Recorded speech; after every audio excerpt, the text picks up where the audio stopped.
I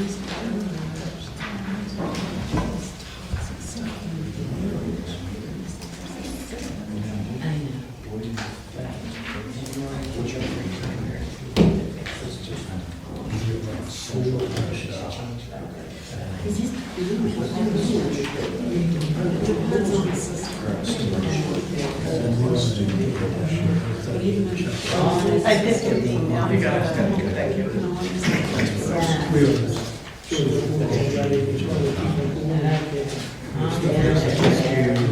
If that's the idea, it's not. Now it's forever. There's still that. Although it doesn't have Energy and water. I won't be running. Higher water. You are.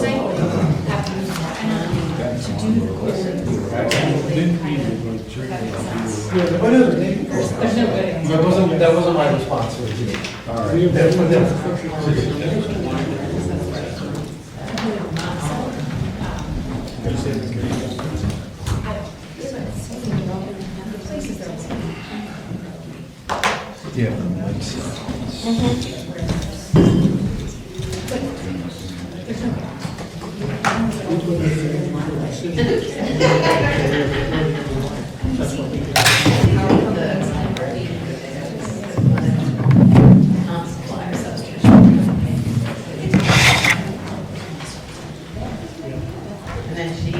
I'd like to call a meeting to order of the February 26, 2026 Planning Commission meeting. We have a few announcements. First one is that we have 4 assisted listening devices available for anyone who's hard of hearing. If you need one, come forward and we can get you fixed up over there. In accordance with Resolution 2-2012, you are informed that Scott Stilson, Vincent Drive, is recording tonight's meeting for posting on YouTube. This meeting is also available for viewing and listening on Microsoft Teams. And the final announcement is in accordance with the Board of Supervisors Resolution 20-2023, the rules of conduct for public meetings and public comment period shall be observed and are listed at the bottom of the agenda. The first action item is to approve the minutes of the January 22nd, 2026 meeting. And we have a motion, we have a second. Second. We have a motion and a second. Are there any comments or corrections or omissions from the minutes of January 22nd?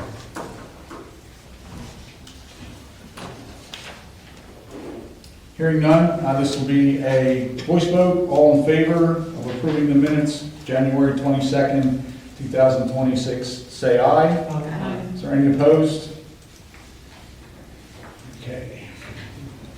We're now in our public comment section of the meeting. Yeah.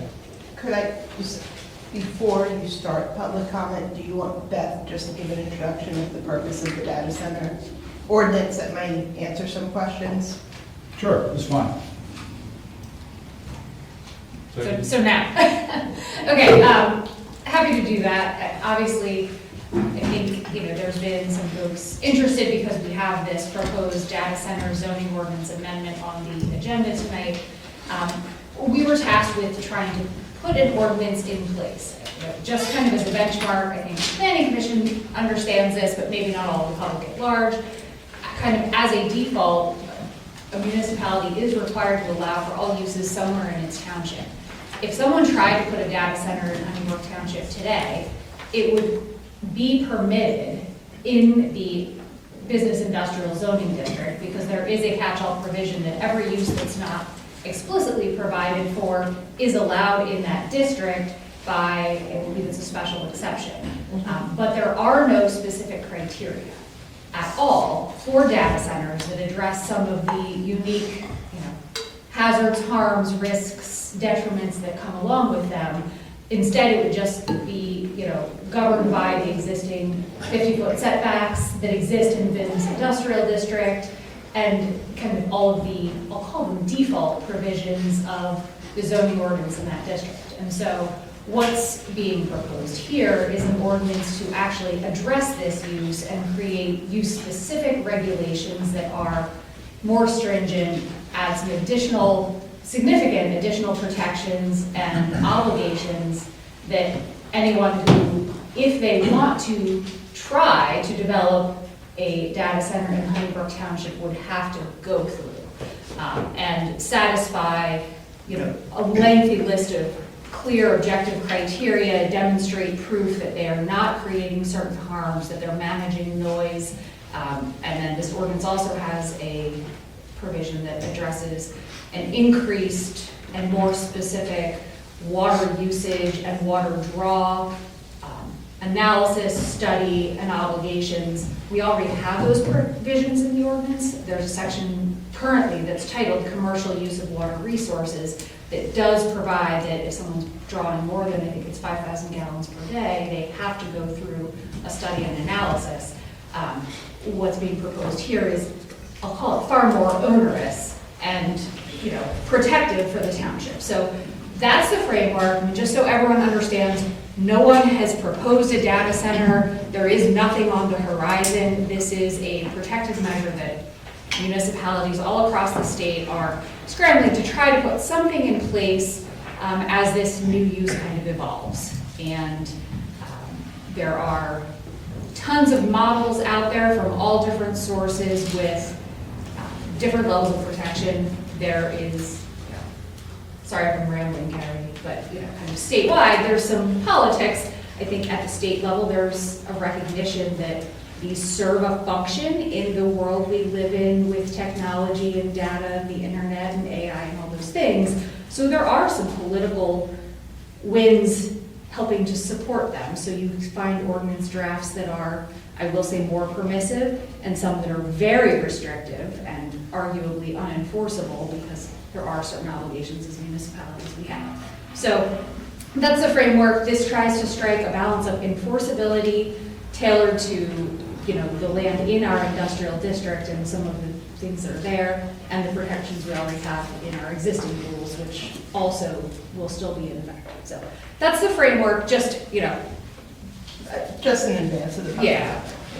That's the how and why. Okay, thank you. Sure. So we'll begin public comment. Just remind everyone, we want to hold everyone to 3 minutes. And we'll start on the left side. Sure.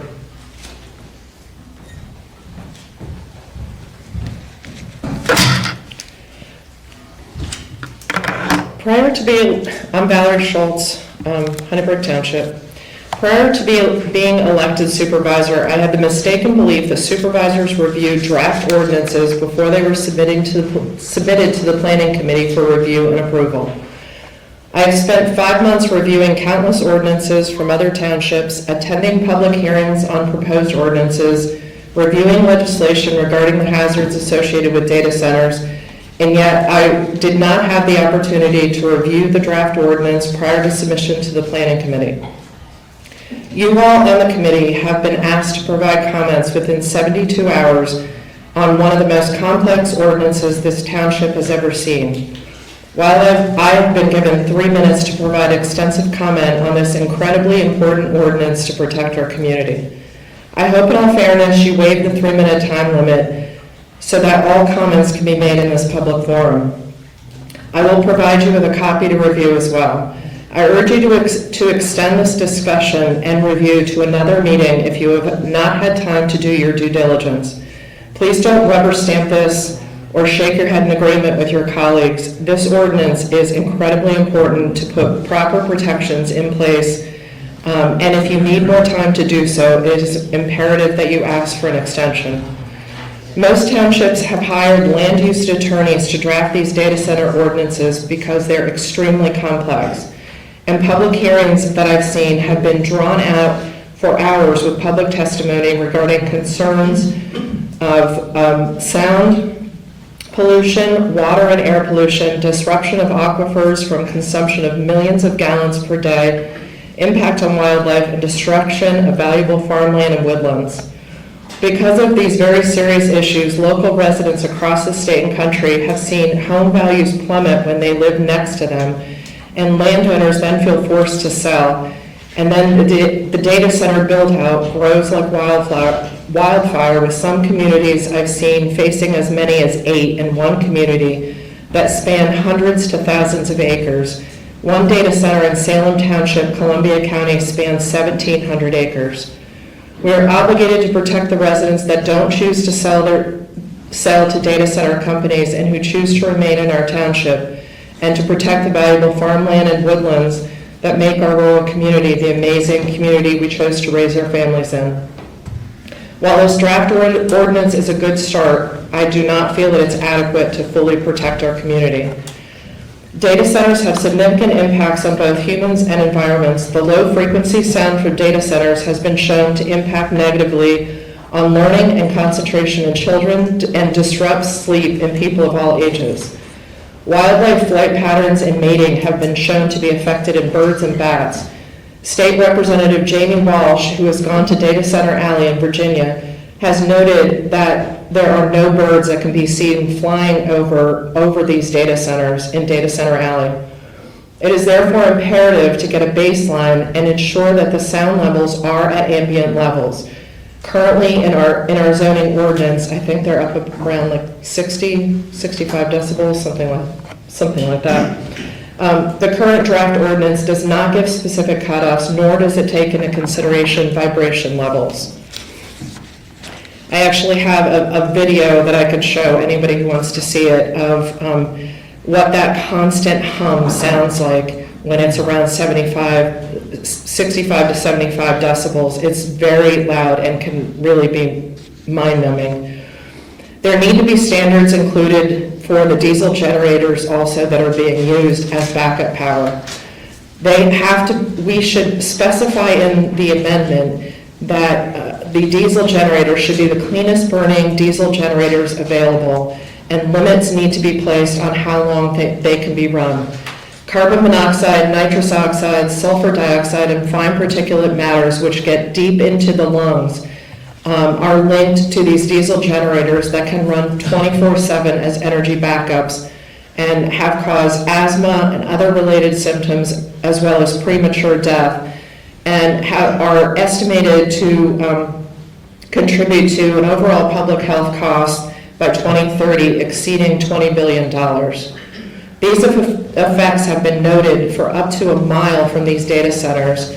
This is why I don't think the setbacks that have been proposed are far enough.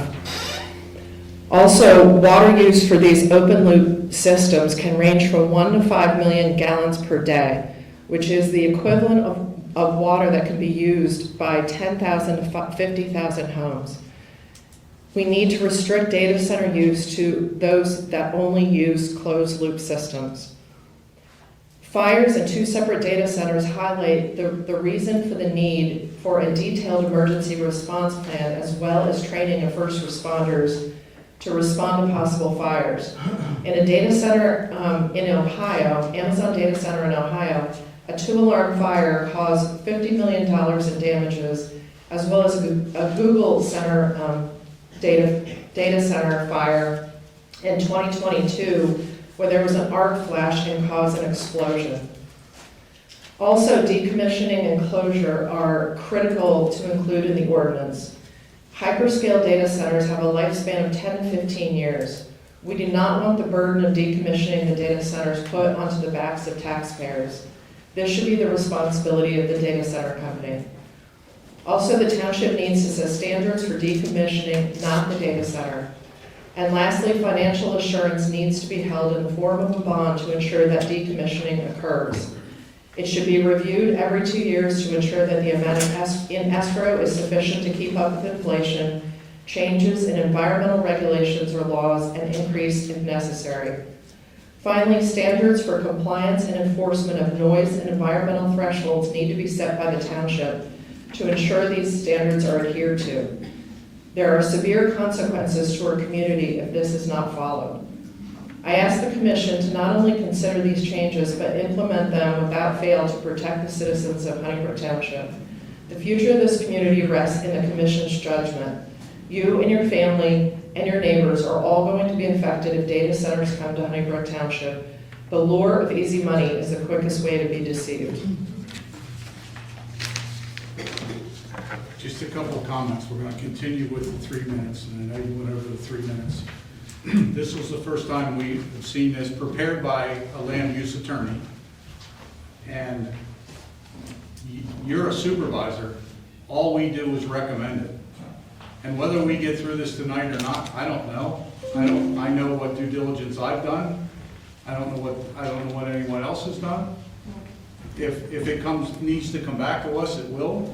But you get the final, you get the final say on it. So you didn't even give us a shot to ask our questions, and you come up to us and you're kind of lecturing us that we're not doing our job. I wasn't saying that you weren't doing your job. I don't want to wait until it comes to the supervisors to make my comments. Because then it has to start back over, all over again. If substantial changes are recommended by the supervisors, then it has to come all the way back through you again and back through county planning.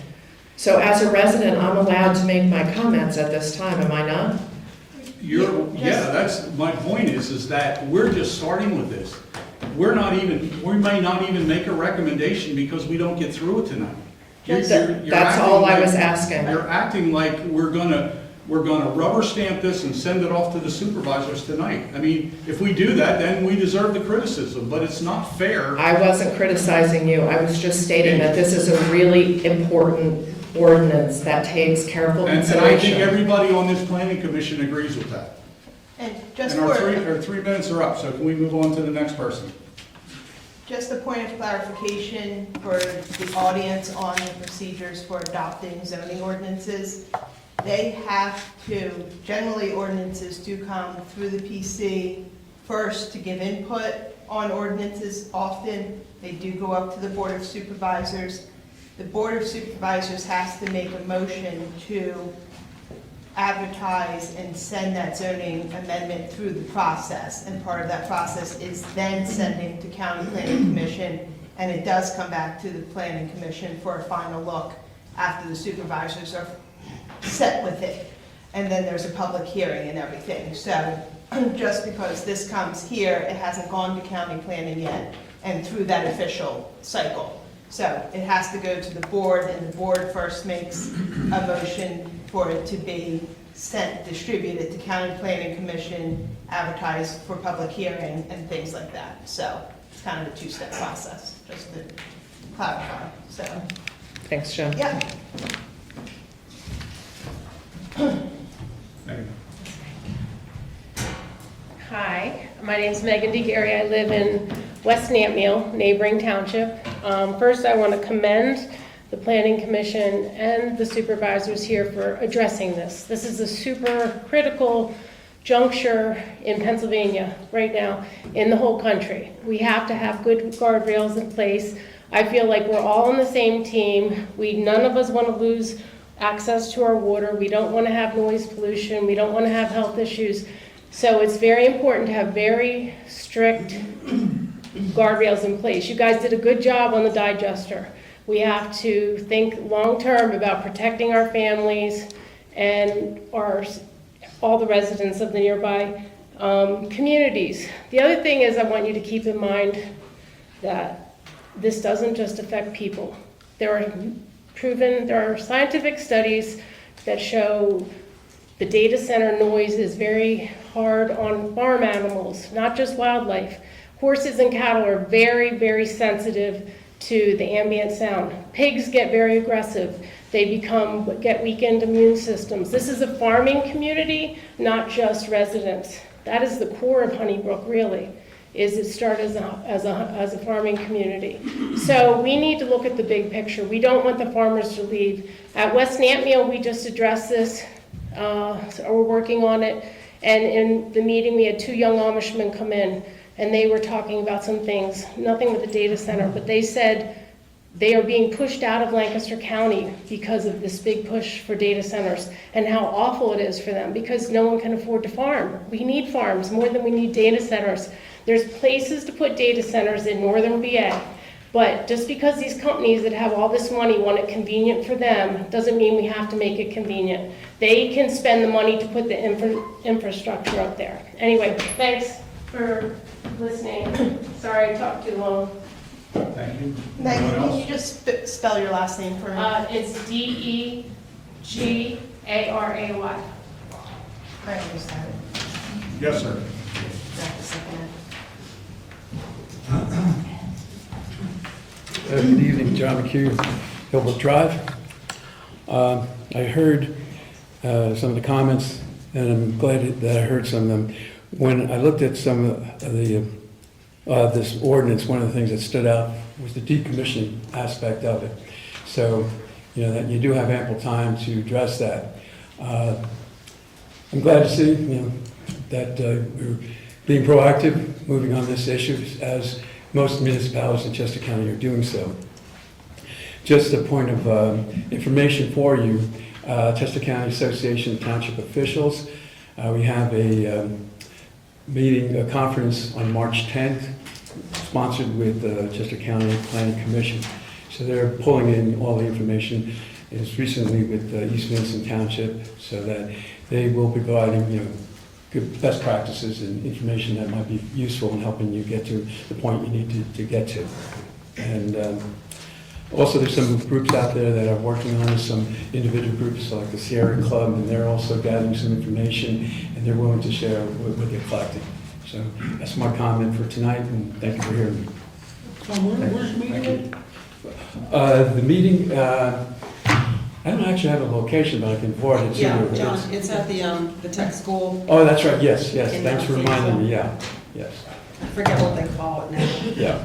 It used to be tech school. I got the same reaction when it first came up, people were like, where's that place? I can, you know, send that information to you. It's Okay? in Phoenixville, Yeah. look at that. And we can go for free, you can register online. Okay. It's like 8 till noon or 12:15, something like that. It's just a morning session all the time. Yeah. Thanks. Yeah. Okay. All right. Thank you. Thank you, John. Anyone else on the left side? Karen? You can just come up. You don't have to be called. Karen Custer, Highland Force. I just want to say that I am concerned about these data centers being proposed in our communities and nearby municipalities.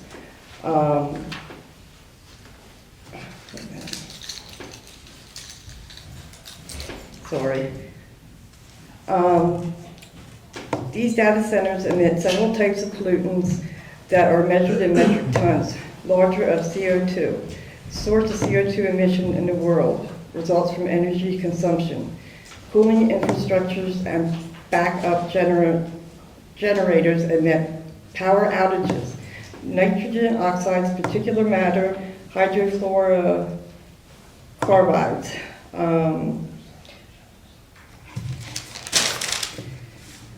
Over 85 decibels cause extreme hearing loss.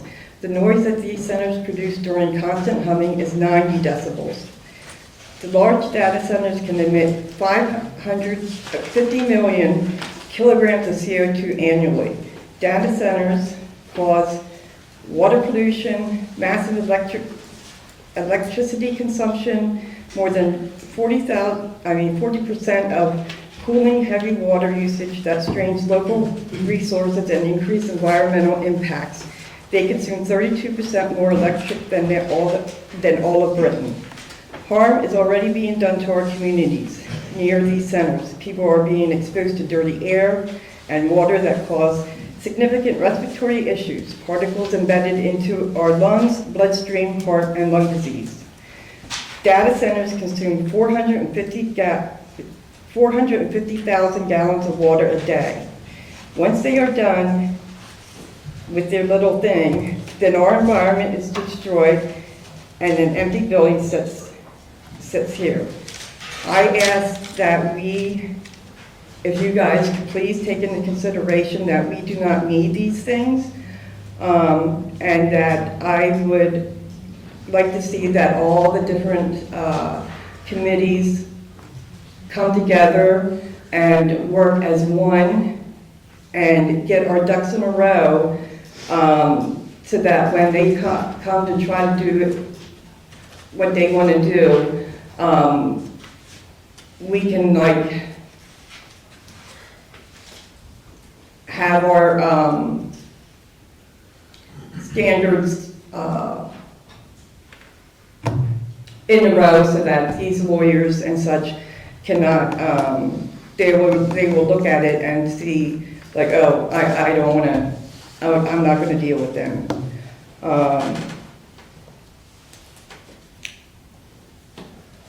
So I ask that if you know, we need to keep our environment and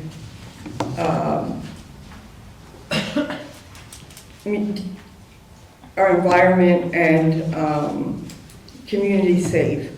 And it's up to you guys to work together and come up with some kind of solution so that when these lawyers come in, they look at our,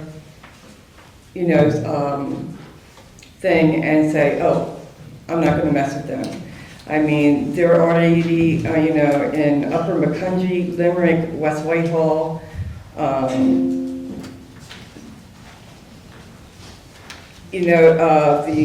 Macungie zoning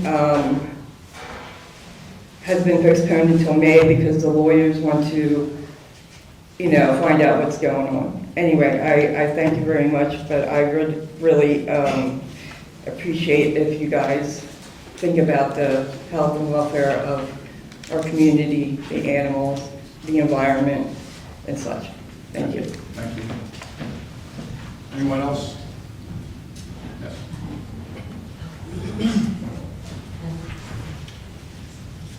Good evening, I'm Doug Aversmeyer, 135 Mount Pleasant Road, Honeybrook, PA. Beth, as you stated, multiple municipalities are addressing data centers.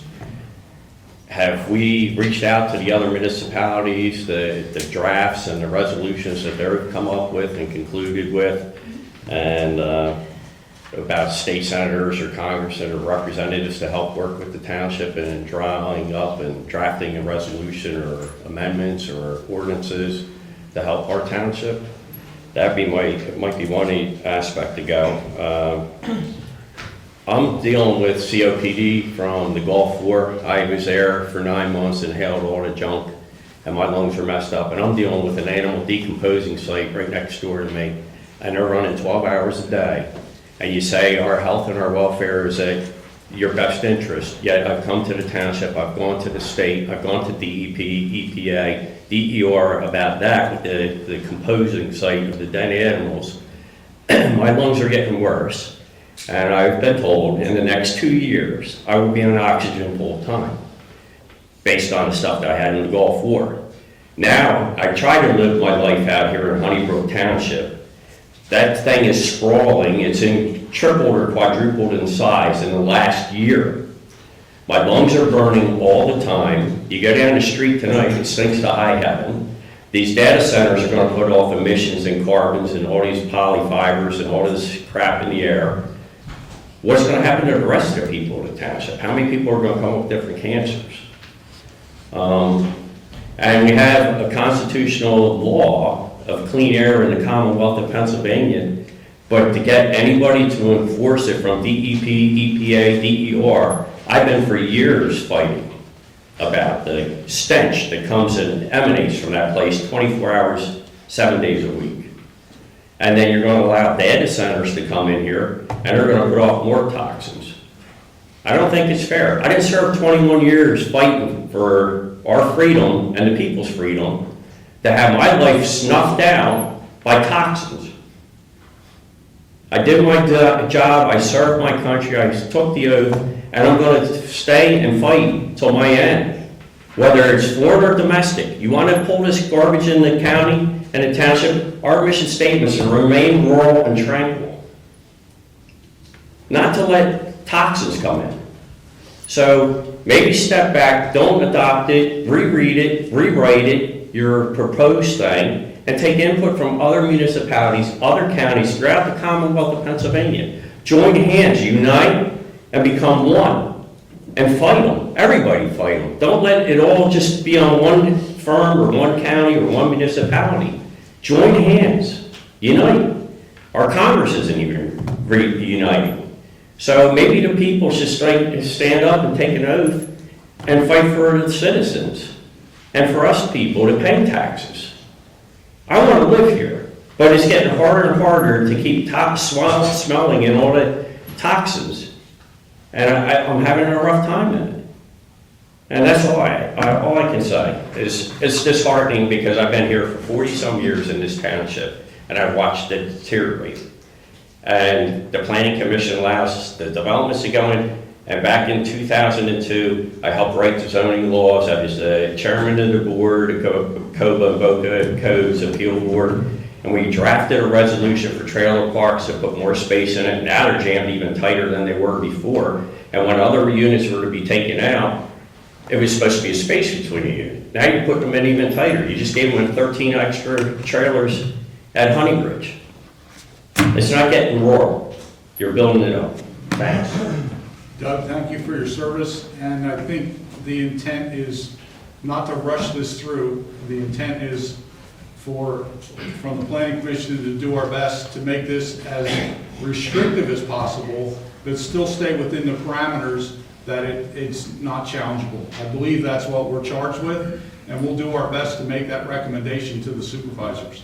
And it's... We have other municipalities, we need to join together with the other municipalities and see what they're drafting and have a set uniform system for what you're trying to accomplish. Because each person's going to come up with their own interpretation and their own resolution. And we got to be united, and you have to have environmental health people involved in it to what the long-term aspects and consequences of these sites are going to be. I can make comments to that. We do have a regional group, the Council of Government, and that's an opportunity to speak to the other municipalities on this topic. Thank you. That's all I'm asking. I mean, if I may briefly, I absolutely have spent significant time reviewing model ordinances from numerous agencies, county planning commission recommendations, considerations, Penn Environment, various environmental organizations, other municipalities that have actually adopted things. PSATS on their website shares numerous ordinances. They don't have their own set model that they've put forth, but they have shared many. My firm works with a number of municipalities who have been enacting these. Technicon has been working with a number of municipalities. Some of the engineers I work with in other municipalities are working in lots of places where they're doing this. So we did not do this in a vacuum. And there are things that can be improved on this draft. I will say that at the outset. It is not the end all be all. It is a starting place. And again, this is something that, similar to the digesters, we could, and I'm not suggesting this is the right answer, do something to put something on the books and continue to refine it with later amendments to add things, just to get something on the books so there are some guardrails. Or we can, take time over the course of a sequence of months to get it to exactly what we want when we enact it. And there is going to be another zoning amendment coming with a variety of other cleanup edits that Technicon in our office have been working on for some months. So there's... For this ordinance? It is all zoning content. So we could either do them separately, or in theory, have it all fold into one ultimate zoning amendment that covers numerous matters, including this. But there was interest in at least getting the discussion on this started sooner than later, and that's why this is just focused on this issue. Can I just ask a quick question, just for clarity, please? Am I allowed? Sure. Okay. Is there anything on the books right now that covers data centers, or is there absolutely nothing? Okay, you need to get something on the books. That's urgent. Right, that's what I said at the outset. Yeah, It would that's essentially just fall into the catch-all. It would be in the industrial district, not the, not. But it in has the like no local restrictions, but that's industrial, like you said in the beginning. Correct. That's very bad. That was the thought of something rather than nothing and refine, sort of like Carnarvon did with the digester, they did it, and then they refined it further, and then they refined it further. It costs money to advertise and do all those things multiple times, but as everyone is continuing to learn, educate, and refine what are the best things to put in ordinances that collectively we think are enforceable, that may be a strategy. Anyone else, left side?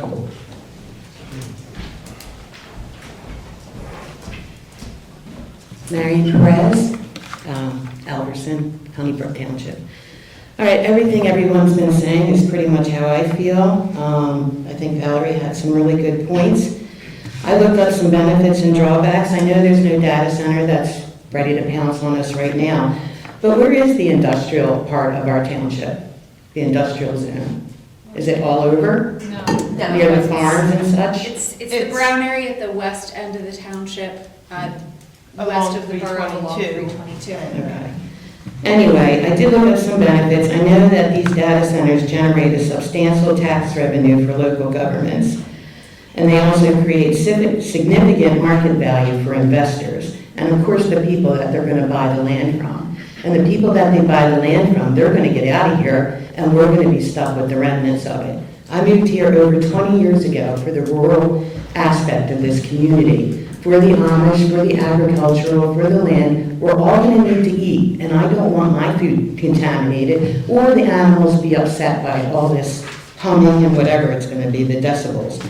I understand, we're moving into an AI kind of situation here, but you also have to take into account the agricultural. We can't be taking all this land from the agricultural side of it, and I know it's in the industrial part, but how close is that? When I looked over your ordinance, on the small data center uses, the setback is 100 feet from any lot lines, 200 feet from a property line, and 200, a property line of a school, a daycare, a nursing home, or a retirement center, a church, a worship, library, hospital, 200 feet from the property line of any property which is located in any zoning district other than the industrial. I don't think that's enough. The large data centers, they're only set back 200 feet from any lot line, 500 feet from any nursing home, daycare, retirement center, 500 feet from your local citizens that aren't in the industrial. I don't think that's enough. That's definitely something that should be changed. Just my opinion, of course. A single facility consumes as much electricity as a medium-sized town, and millions of gallons of water for cooling, potentially straining the local grid and causing utility rate hikes for residents. I think they're going up enough as it is. I don't want any more rate hikes.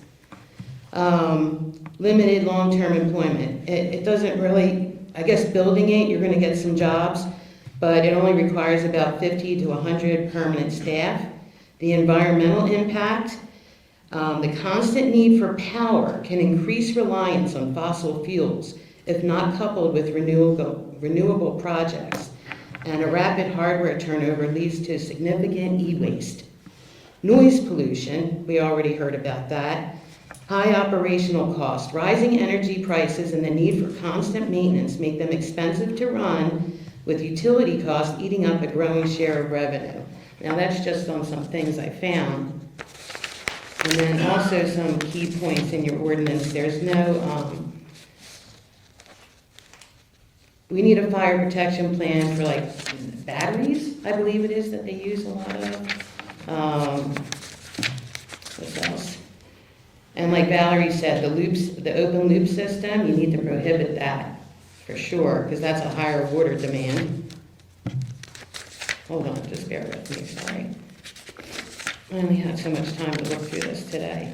And we definitely need to have a really good decommissioning plan, because if for some reason they have to shut down, we have to make sure that they are liable for deconstructing the site, reconstructing it back to the way it was, getting rid of all their stuff. And I don't see anywhere in your ordinance anything about that. And then they need to be, sorry, I'm losing my thoughts here.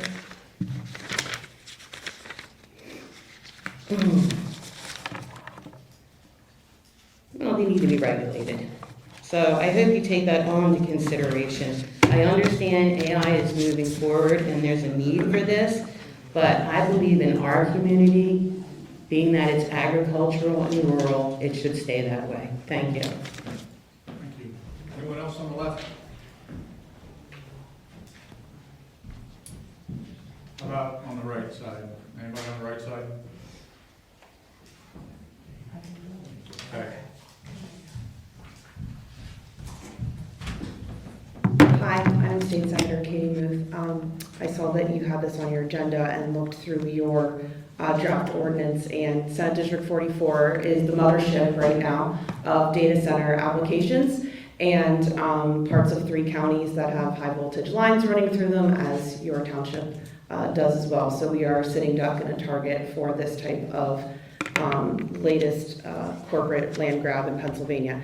I just wanted to offer, happy to share the experience in my own township, in East Vincent Township, where they're proposing a data center on an unremediated brownfield at Pennhurst State Hospital and School, the former site, next to a state-run veterans home, where the applicant for that data center just submitted a letter instead of taking the time to present to the East Vincent Planning Commission, sent a letter and waived their review in front of the Planning Commission and said that they would be resubmitting an updated plan that would also include a gas-fired power plant with a 500 megawatt data center next to a state-run veterans home. If you're familiar with Pennhurst, it's right across the river from Limerick Township.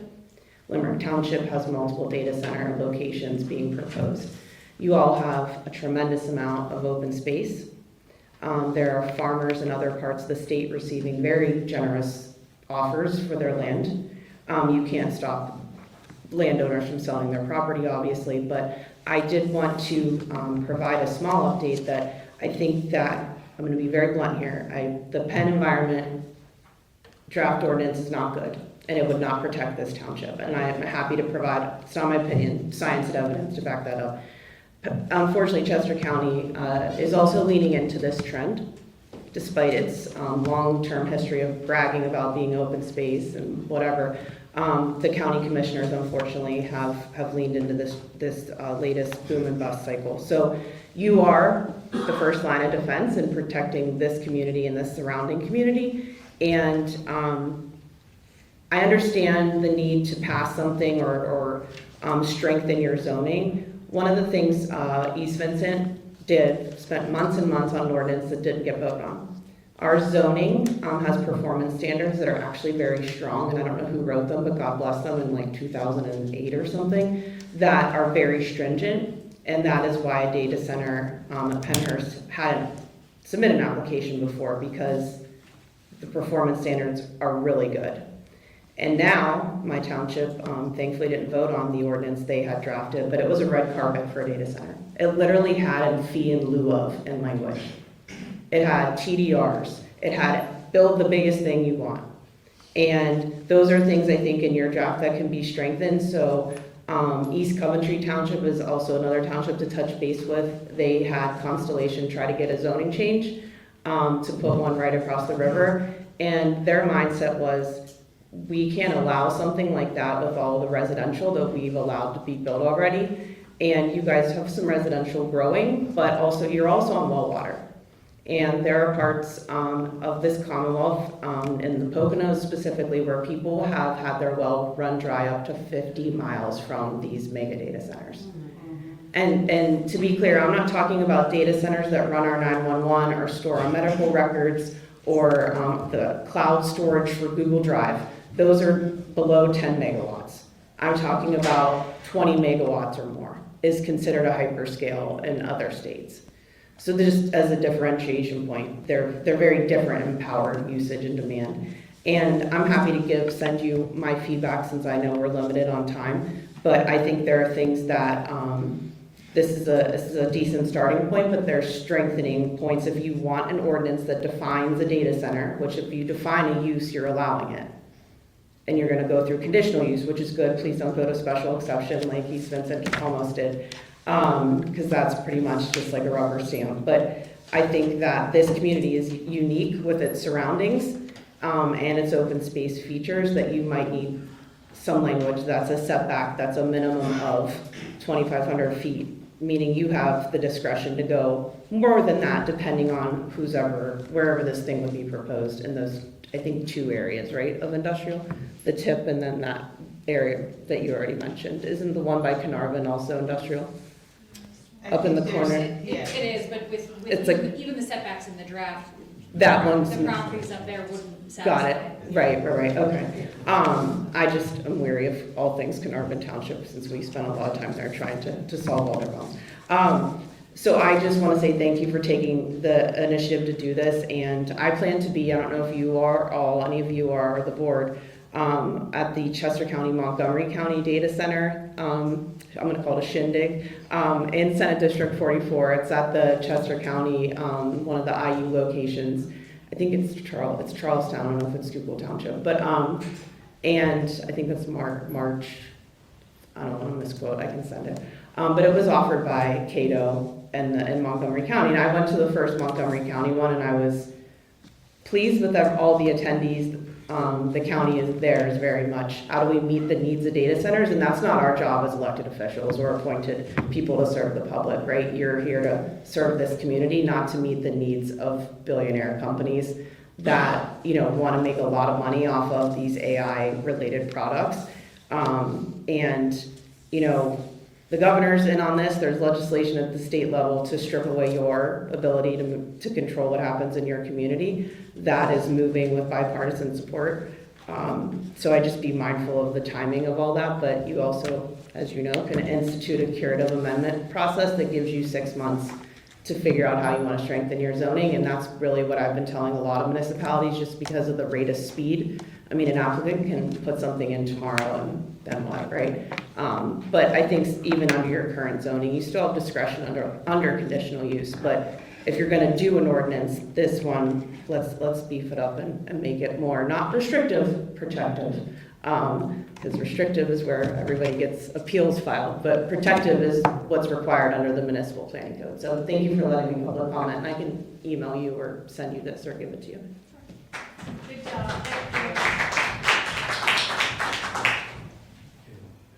Anyone else on the right? Okay, we're going to conclude our public comment section in this part of the meeting.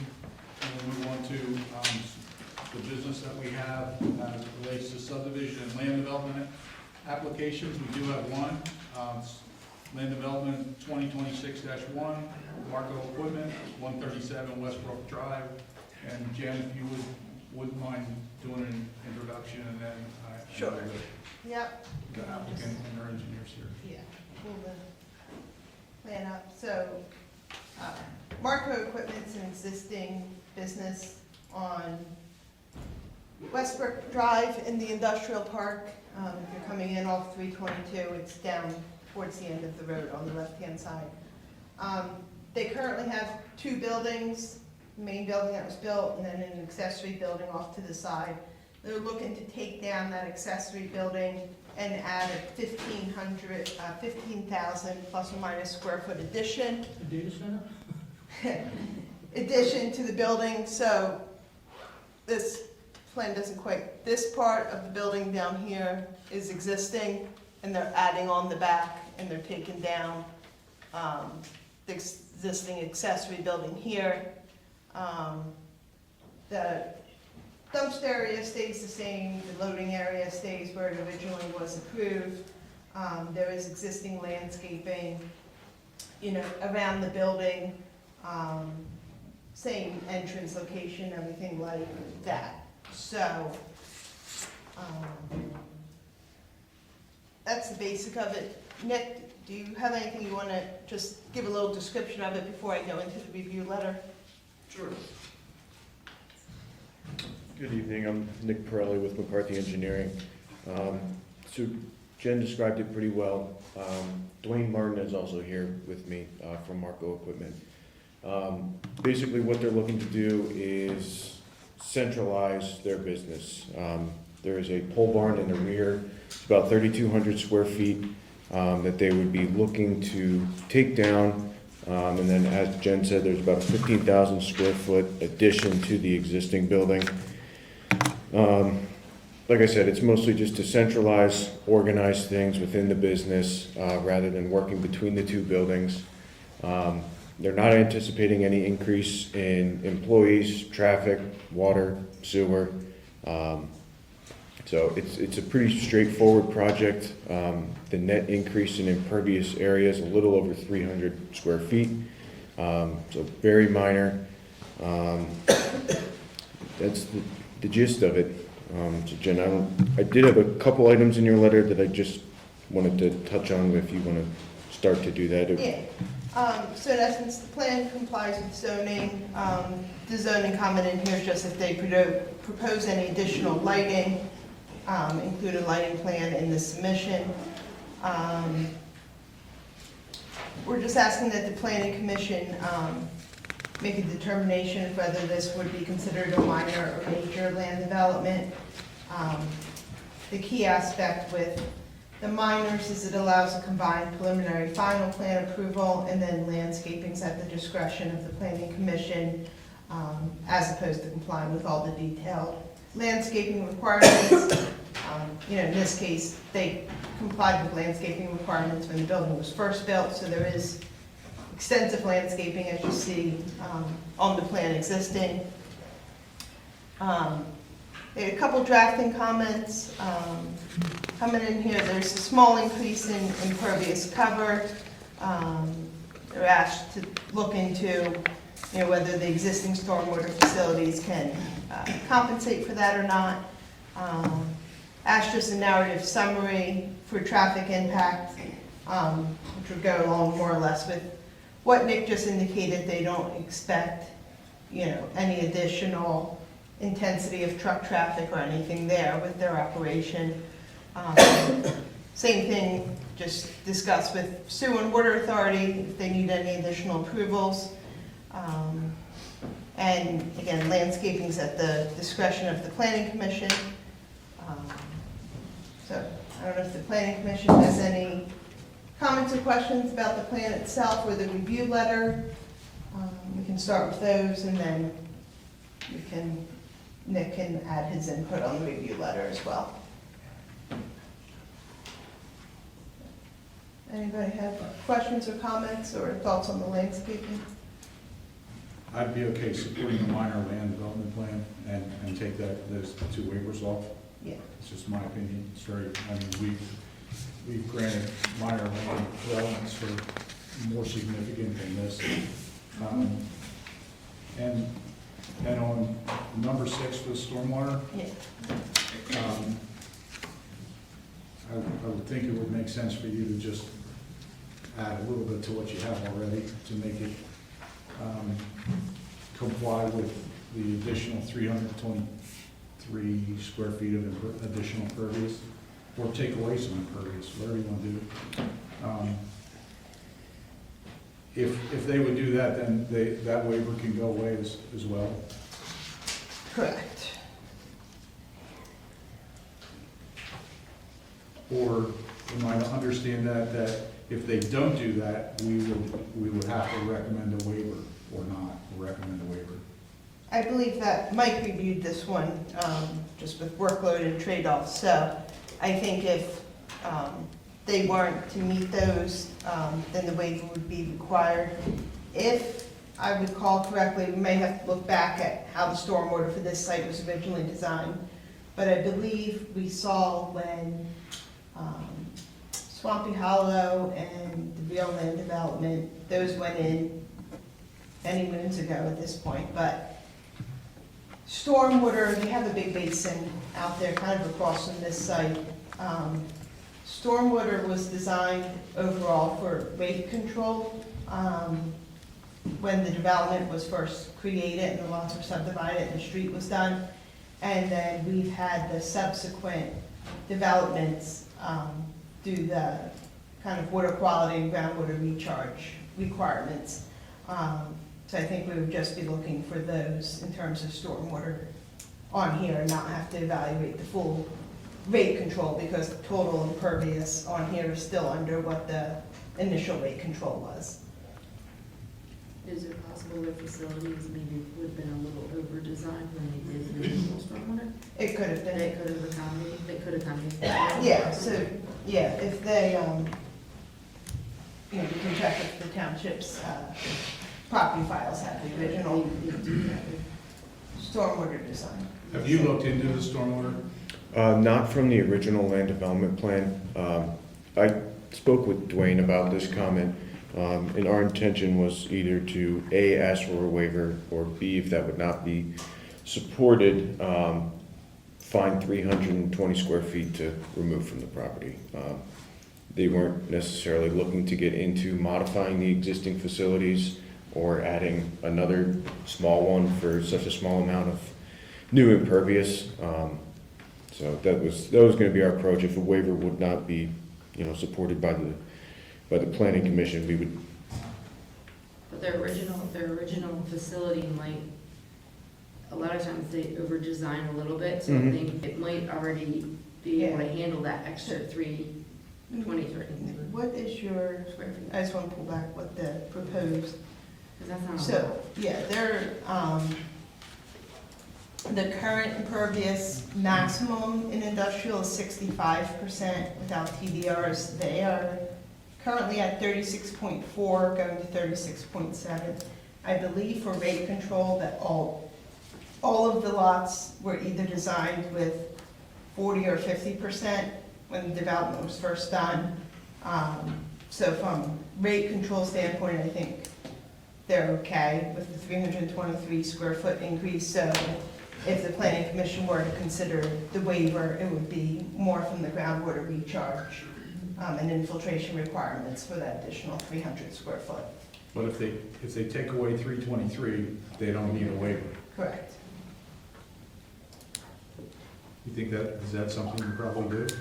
I mean, I think it's feasible. There's a gravel area in the back of the building that mainly houses mechanical equipment that could probably be shrunk down a little bit.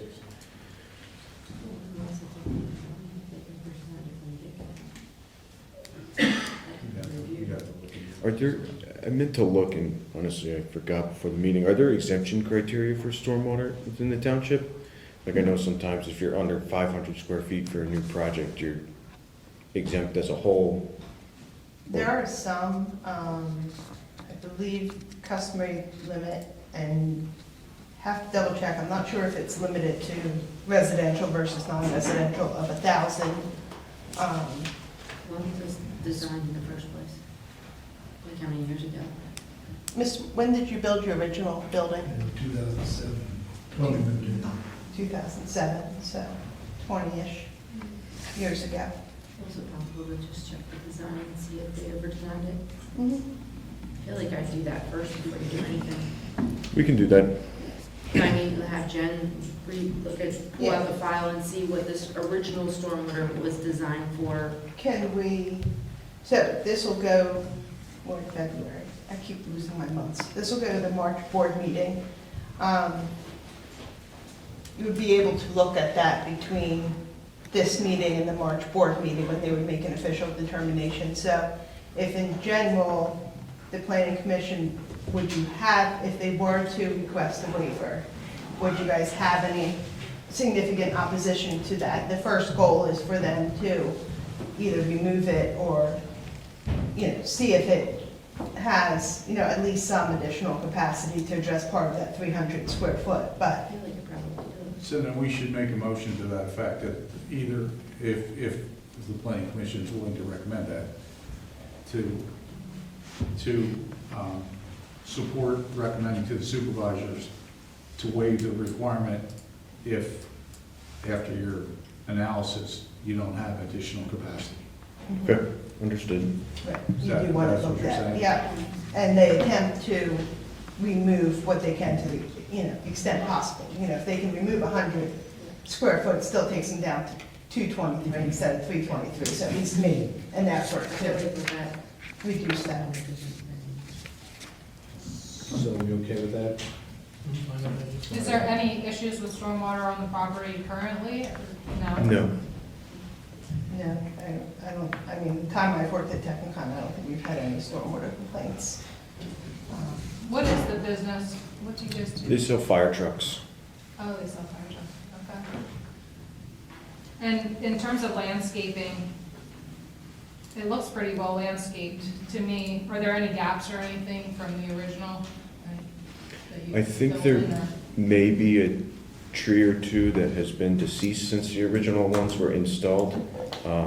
And I don't want to speak for Mr. Martin, but I don't think there would be any opposition to replacing those or any dead landscaping. Yeah, I think that would be Okay. a good idea. So is the planning commission in agreement that if there are no additional landscapings needed, but any landscaping that's there that did not survive should be replaced to maintain the existing landscaping? That's fair enough. Okay. I see heads nodding. Yes. Okay. And, So then we need to address yeah. either or. Did you have any other questions on the letter Uh, before they talk about the stormwater? The only other two comments I had highlighted were for water service for the authority. So we're actually the borough authority engineer. So we consulted with the authority members and confirmed that. I was gonna say, you talked to yourself. Yeah. We did speak with people on the authority. So would you want a letter on our letterhead or the authority's letterhead? Yeah, it could even just be an email from, even if it's one of the authority members, or just say, Okay. we discussed this here, and same thing for the NCCMA. It can just be an email from them to us. So that was the last one. So we have had some conversations with them. The only comment they had, there's a pump just outside the existing building, Uh-huh. and it would be located within the addition.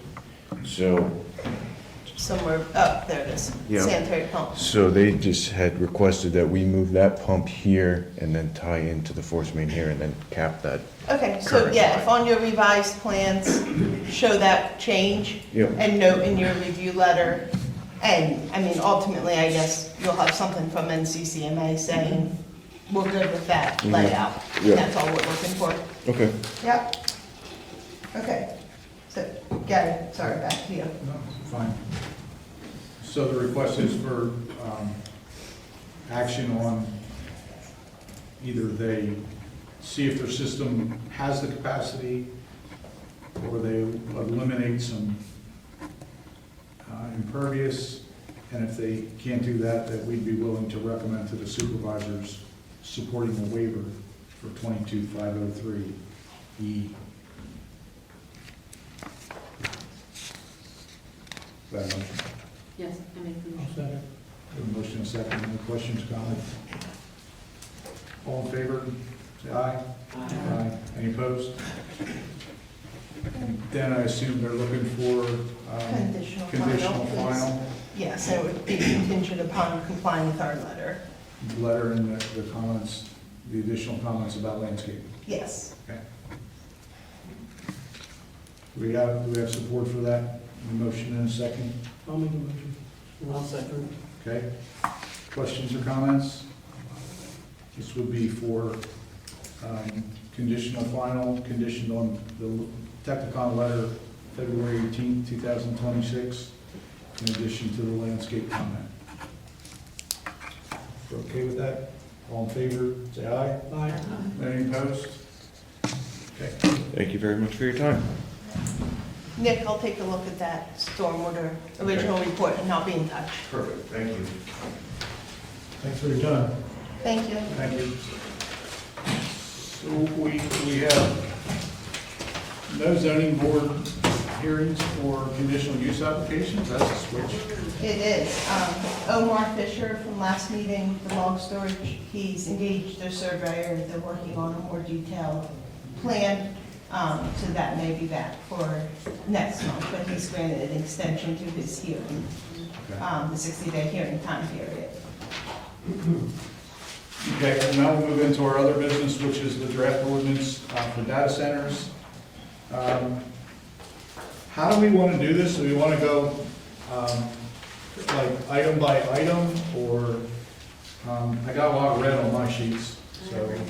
And that's probably the easiest way, to kind of start at the top and work through, okay, unless someone thinks there's a different strategy. That's probably the best.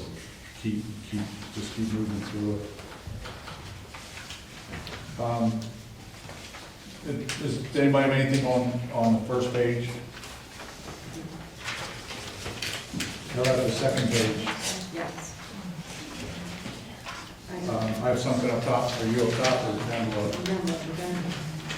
I mean, just as a framework, and I think Senator Booth actually sort of referenced it, just so you guys understand, the way this is structured, it does distinguish scale, right? So there are, like, the data center that probably serves Chester County EMS is not these hyperscale, hundreds of acres kind of facility that is what everyone is terrified of. And there's middle ground that has all of the same impacts, but realistically, they look different, in terms of impacts. And so we did kind of distinguish that here, that a smaller building, 25,000 square feet, those do exist, right? There's things that are the size of this building that are a data center. And not that they don't have impacts, but that's different. And so try to kind of distinguish and create a little bit of different in terms of setbacks and some of the requirements on probably what existed 20 years ago, because we did have the internet and data got stored somewhere, to these new things that are coming out. So that's just for framework, everyone's understanding. I feel like 2 acres is normal, even for a small one. You're too far. Oh, I'm sorry. You can let me have one. Oh, okay, you go ahead. Go ahead. Up on accessory uses, Can I just go back just one step there on the sizes? 25,000 square feet is really not that big compared to some of these centers that are like acres and acres. Should we have a third category of extremely large? So they're actually, when you get down to the lot area, and there are distinguishing, so there's the 25, and there's 25 up to 100,000 that has a bigger footprint. Those are still considered large, but, there's at least a lot size distinction. They're all considered large, and so they comply with large center setback requirements, but you would have a 50,000 square foot one on a smaller piece of ground than something over 100,000. Is that? Well, when we're laying out the setbacks in this next section, I would think the setbacks would want to be very different when we're looking at, extremely large data centers, and they're not. I mean, the setbacks are the same for, any size large data center, and I don't think that's going to work.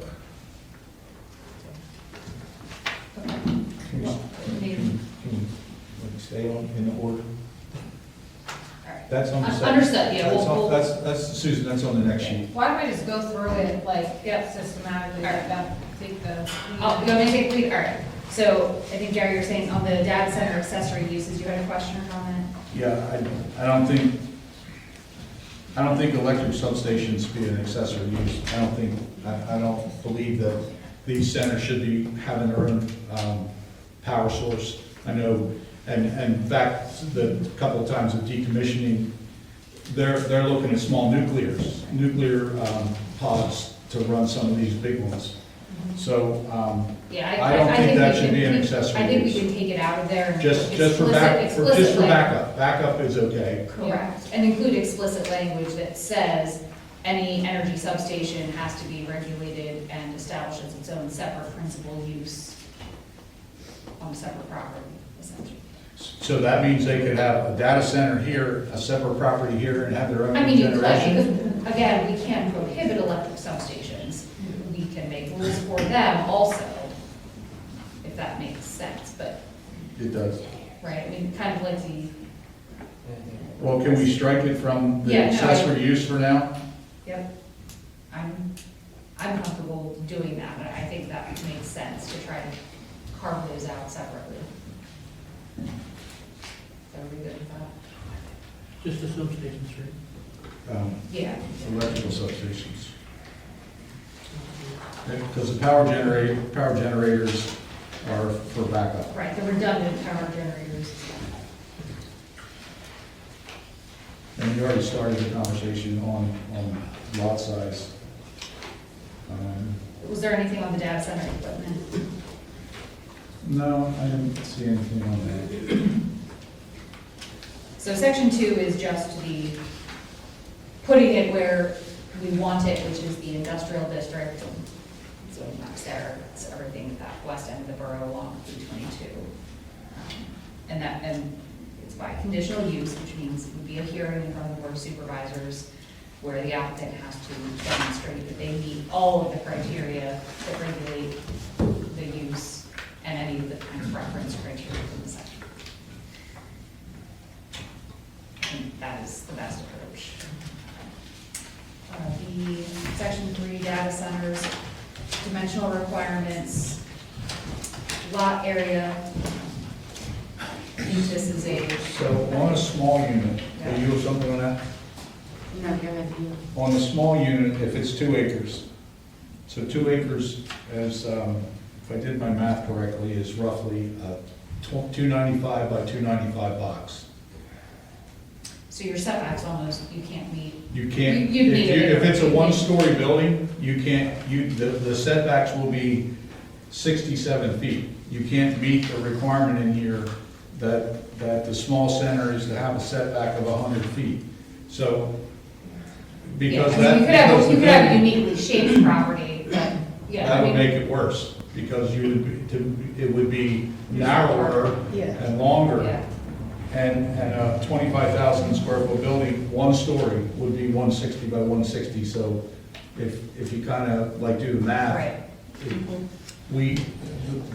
what I think should be done is I think the acreage should be doubled or more. I do too. I think 2 acres. Then you can get on a small one, 100-foot separation. I don't think 67-foot separation is acceptable. Well, and I mean, they still wouldn't be able to because they still would have to meet the setbacks.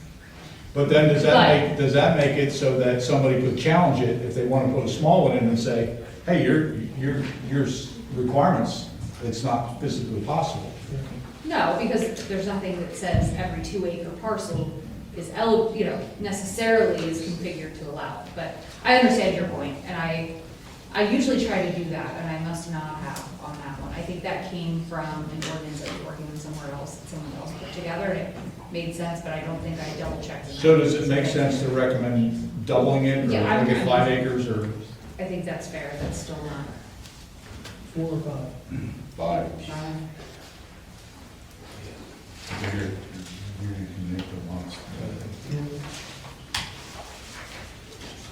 And I ran through the same exercise for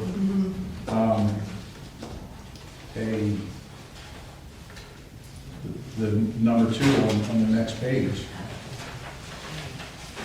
If you allow 100,000 square foot, the maximum of that range, 25 to 100, you're only, if you do the box and it's 1 story, you end up with 75-foot side yards. So again, you can't meet the 100-foot setback on anywhere. So if somebody comes in and wants to do a 100,000 square foot large data center on 5 acres, assuming everything's symmetrical and it's 1 story, you're gonna have 75-foot side yards. So I think that needs to be increased. And maybe that needs to be increased to 10 acres, and then maybe the next area needs to be increased to 20 or more. Is it necessary to have the acreage component of it as opposed to just having setbacks? Yeah, Not necessarily. I mean, I think, and I come across this frequently, I just dealt with it at a court argument on Monday. A place that has an ordinance that allows, if you, candidly, our short-term rentals are kind of like that. You say it has to be on 2 acres or more. Isn't that something that's in the Yeah. requirements? And yet the reality is, my property my house could be 20 feet from Susan's, but she's on 100 acres, but it's still 20 feet from my house. So you don't really mitigate the impact. Right, that's what I'm saying, the Property size. setbacks are more important. The than setbacks the are how you acreage. protect what's around Right, it, so why much don't we more than just- the acreage. Stick with the setbacks. I mean, Well, think about noise. I mean, I feel like it make the setback, I mean, 75 feet. well, I think the That's setbacks nothing. are way too, I mean, I'm we thinking need bigger 500 setbacks, feet. for I mean, sure. Yeah, I think our setbacks are not far enough. We'll get there. Yeah, that's what I'm kind of jumping ahead, but at the same time, thinking the acreage is. I don't know if it's. What, if we take away the acres, what would be the downside? What would be the, I mean, you're And still there may not controlled be- by impervious coverage. Yeah, I mean, you're correct, your density. So, Right. I mean, it does, From I mean, by impervious. having a minimum, if you have a larger lot, you know, you may make them put it more in the center of the lot than, you know, an absolute minimum to meet those setbacks. But again, you're controlling the setbacks and you control the impervious Right. cover. So based upon what they need for a building and parking, Well, it's a lot easier for them to try to put one in 2 acres as opposed to 5 or 10 or 20. I'm just saying. yeah.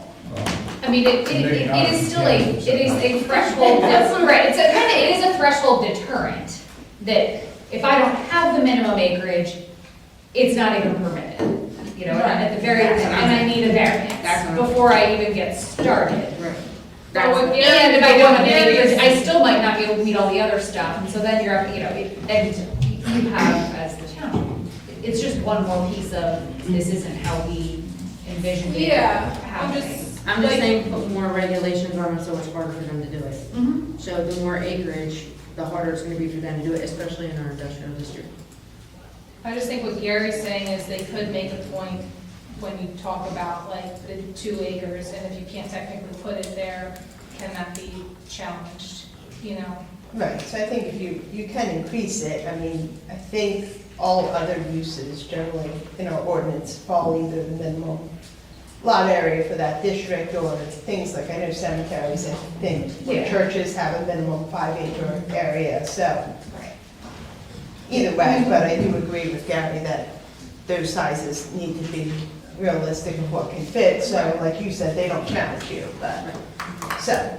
I mean, that can be taken under consideration, look at the areas, and decide if we want to keep those or I mean, rely on the setbacks, but, yeah, that could Why can't we do be both? for further discussion, if you can. Use the setbacks to determine the acreage, but we have to Yeah. determine the setbacks in order Right. to determine Back the into the acreage. So we have to Yeah. go, They go hand in hand. Yeah. It's like chickens and eggs. So, So, and they go hand in hand, so, so if we want to move down the setbacks. yeah, so and not to then- get ahead of myself, but I think you guys, 2,500 sounds great. And we talked about this with the anaerobic digesters, but that was in the context of them being in potentially ag areas where we wanted them to be, you know, separated. Still not convinced that that will be enforceable if we have to deal with it, but it's what's on the books. In your industrial district, literally from, I mean, and we can regulate it differently, but if you take pretty much the width of that district, it's like 2,400 feet. So there's no way, you know, even with 500-foot setbacks, you only have, I don't know, here's, like, there's a little pocket in here where it fits, and a tiny little pocket over here. If we're keeping the 500 feet from the boundary of your industrial zoning district, which is a way that we've regulated a bunch of other uses in the township zoning ordinance. You know, that if you're a property owner in the industrial, and the logic is, you know, if you're a property in the industrial district, there is some expectation that you're gonna have some noise. And I'm not saying it's okay, but it is a different expectation. And so trying to put a separation, certainly from things that aren't industrial district, I think makes sense. But if if you put even 1,000-foot setback from the zoning district line, you've just excluded the use almost entirely. And that's where, you know, for better or worse, Honeybrook has done, I think maybe going back to what Mr. Eversmeyer referenced, you know, 20+ years ago, tried to really make almost all of the township a place where you can't do much of anything. And there's varying opinions, but by and large, a lot of that has stayed what it is. But the caveat is, the place you can do the things we're talking about is not that big. And so if we make regulations with giant setbacks, we can automatically, like just at the outset, have totally excluded it. And so part of the challenge here is trying to not exclude it, but still protect against the things we're worried about. Setbacks are a great way to buffer. Do you have to step it up when you have the 5, 10 acre, 20? Can you just make it has to be at least 20 acres to have the data center on, or is that? You can, but I kind of come back to my, Will that be you know, challenging? if I'm right next to Susan, like, I still want the setback. So it doesn't matter how close Yeah, but if you have a. how big the property If is. you have a baseline, you can't have a data center unless it's at least 20 acres or plus. You do Yeah, have I mean, to look, Troy, with that, it's part of where we get to, like you said, about 1,000-foot setback from the zoning district line is, do we have any industrial parcels that are over 20 acres? And you have to make an allowance for. And you have to, like, you can't say they're over 20 and then the biggest we have in industrial is 12, you know? And, I mean, there's. You have to merge with that, and some of our industrial is choppy. With all those rules, I mean, Chopped you know, up. the fact that people have voluntarily divided land into smaller parcels isn't the township's fault, right? And so you can still, and I think if you look out in Carlisle, this massive complex that they're piecing together multiple farms. It's not just, this is the farmer that sold for the data center. There's multiple landowners. You see it on the warehouse projects. They're compiling land holdings to do the bigger things. So I'm not so worried that there's not one 20-acre parcel. The concern is there, you know, is there 20 acres? And there is. I mean, there is 20 acres with a 500-foot setback. If you get to 20 acres with a 1,000-foot setback from every house, hospital, you know, nursing home, I hear what you're saying and about zoning the district setbacks, line. but if the setbacks are backing up to steep slopes where there's no houses, no animals, just woodland, that's different than when you're backing up to, you know, someone that has, Yeah. they're using it for pasturing or they're using it for, that it's the backyard of their house. Then I don't think Which is that where I, you is know, that unreasonable. And so with any of these kind of, I'll call them offensive uses, you know, setbacks are one of the tools, but things like buffering, berms, noise control standards, you know, there's an elaborate kind of noise study. This is not just based on ambient, as Michelle's mentioned, but that is something that we can include as sort of having, forced to do an ambient noise study at the outset. You know, if what you're worried about is noise, if it's clear, smooth, flat sailing and the wind blows my direction, I don't know that 1,000 feet keeps me from hearing the hum at night. I'd rather, in a conditional use hearing, make them demonstrate all the materials and processes that they are doing to their facility to mitigate the noise impact more than just rely on open air. Not that you can't do all of them, but do you understand kind of that dynamic that it all, there's multiple ways to get at the issue you're trying to protect against. And it gets harder in a tight area to do it solely through setbacks. And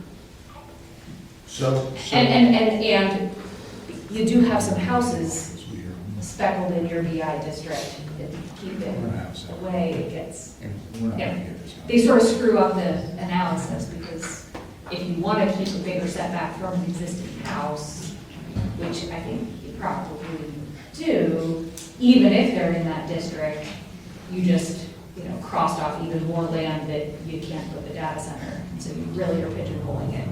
And as long as, unless and until we've got one or two, I don't think we have to provide lots of land. So don't get me wrong, I don't think we need to throw it open, but it's part of the dynamic. So I think in general, I heard you kind of want to keep things moving. But in general, with setbacks, we want to look at increased setbacks to the extent we can.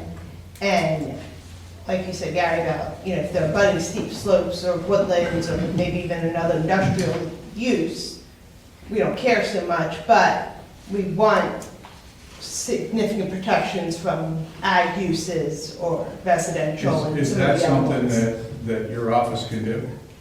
We can probably look at it with Beth and look at some of the individual lots that are on there and look at where the zoning, Beth and I talked a little earlier about, do you do it off zoning boundary lines, do you do it off existing dwellings, I don't think dwellings are allowed in industrial. I know there's been a couple variances to have them in industrial. There's a few legacy ones. Yeah, but we can look at some other terms to protect what we want to protect.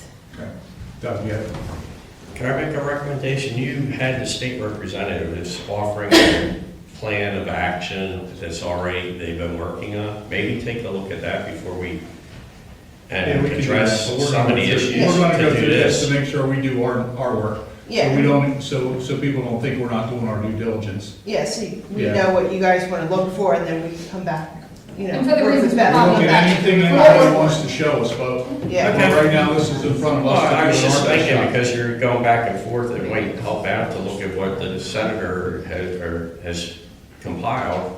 I Throughout can the send state, them all like, my okay. stuff, but I think it is helpful for all of them to talk this out, because it is a really complicated There's, type of and development, they, right? Yeah, the like, issues we're talking about may not exist in another township based on how things are configured. Okay. or even just the sound stuff, like, I think is a whole, a whole meeting in of itself, but that, I'm happy to give them whatever. And we may not get through this whole thing tonight. Yeah. Right. It's just- So, It was just a recommendation to help out. It's a good recommendation, but Formulate it. I don't think we should take away from Okay. what we're Yeah. supposed to do. yeah, so I that's, know, why reinvent the wheel is what you're Right. saying, but so, does anybody have anything else on setbacks besides we want to look at increasing them to the extent we can and protecting, uses like ag and residences, and if there's, community buildings like the ones that are noted in here. Anything else that should be considered in terms of setbacks at this time? I just want to say, can we include, I'm looking at September Farms sits right in that district, the restaurant, but that's not should we include that in those places? I think we should. It's a gathering place, it's no different than a church or a library or something. It's a restaurant, they have outside seating. I think that they should Yes, be maybe look at protected. some of those things, or things like that do have the outdoor Yeah. components. Okay. The list here is really, this whole dwelling, school, daycare, that is a conglomerate that through all of our uses, especially the ones that are, call them more objectionable, different pieces of those are in the setbacks for those uses elsewhere in the ordinance. So I just pulled Yeah, I just the ones, the things that we've flagged somewhere else Yeah. before we tap, Right, because- something else. and we can always do an increased setback, but then lesser from an industrial use, some worded that way, more than pulling these out, but that's something we can look at in there. Okay. Anything else on setbacks? All right. Number 2 says requirements for all data center uses. Okay, so number 2 covers even the tiny ones, so to speak. But it's a lot of regulations because they're all issues that arise. So under B, where it has the hazard materials management, will they file a hazard plan with the local EMS, like institutional buildings have to do, and they have to review it, and they share it with their folks, and they review that with EMS every year. That's actually including the full-blown kind of training provision. Yeah, I mean, there's one for emergency communications, but I think we Yeah. can add that in there in And the appropriate spot, whether it's there or under the emergency or fire protection thing. We can make So a maybe note for that. do it that sort of a hazard and emergency ops plan required to be like every other year submitted in Yeah, perpetuity. some Yeah. regular basis that they share with EMS, EMS gets to have input into. Yeah, it could be with the county along with the township's emergency management coordinator. And what about the pollutants from the diesel generators? So that would be covered by that essentially. Well, the way this is worded, it seems more like things that would spill or leak. And that's not really spilling or leaking, that's just produced by the generators. And that's gonna be there all the I mean, if time. there's an air pollution component to running, when you're saying diesel generators, And they can run them a lot. That would be for backup power. that's backup power. That's You know, how- like, they can run them more than just for backup power. So that generates a lot more particulates in the air. But in this ordinance, is that they We're can gonna only make run any- for backup. We're gonna make any They can't electric use it as an generation electrical center. source except for backup. Okay, well, that's still gonna generate pollutants. Yeah, from the power plant. Yeah, I know we do have some air protection or air pollution regulations in our general industrial section, so we can look at what those say, and then if those need to be modified, add them in. I made an air pollution note to the side. Yeah, and that's the one thing that this, I mean, at the end of the day, if you looked at other uses that are permitted in the township, I bet you there's other uses that are running generators, even maybe not an emergency, but we're not necessarily patrolling them. This obviously has risks, but this is also a really good time to kind of be looking at all of those environmental performance standards.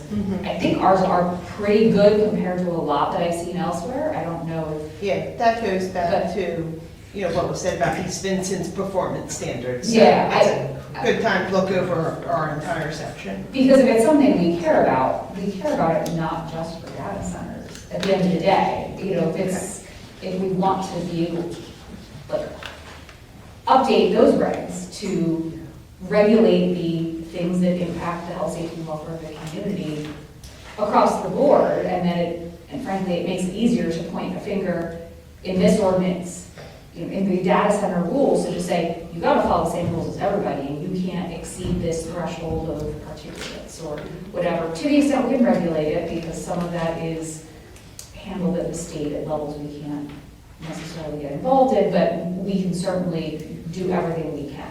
We can dictate the type of, saying that they're like the highest quality or lowest. I haven't looked at that. Lowest. I'm not positive. I'm gonna look into that. I've heard that. It feels, there's certain things where you can dictate the what, but not always and entirely the how, even if you still can regulate the impact. Marion?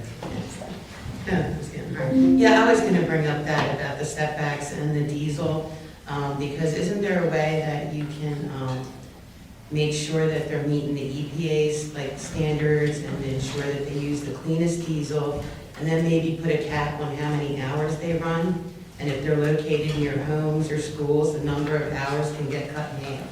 It's only for backup.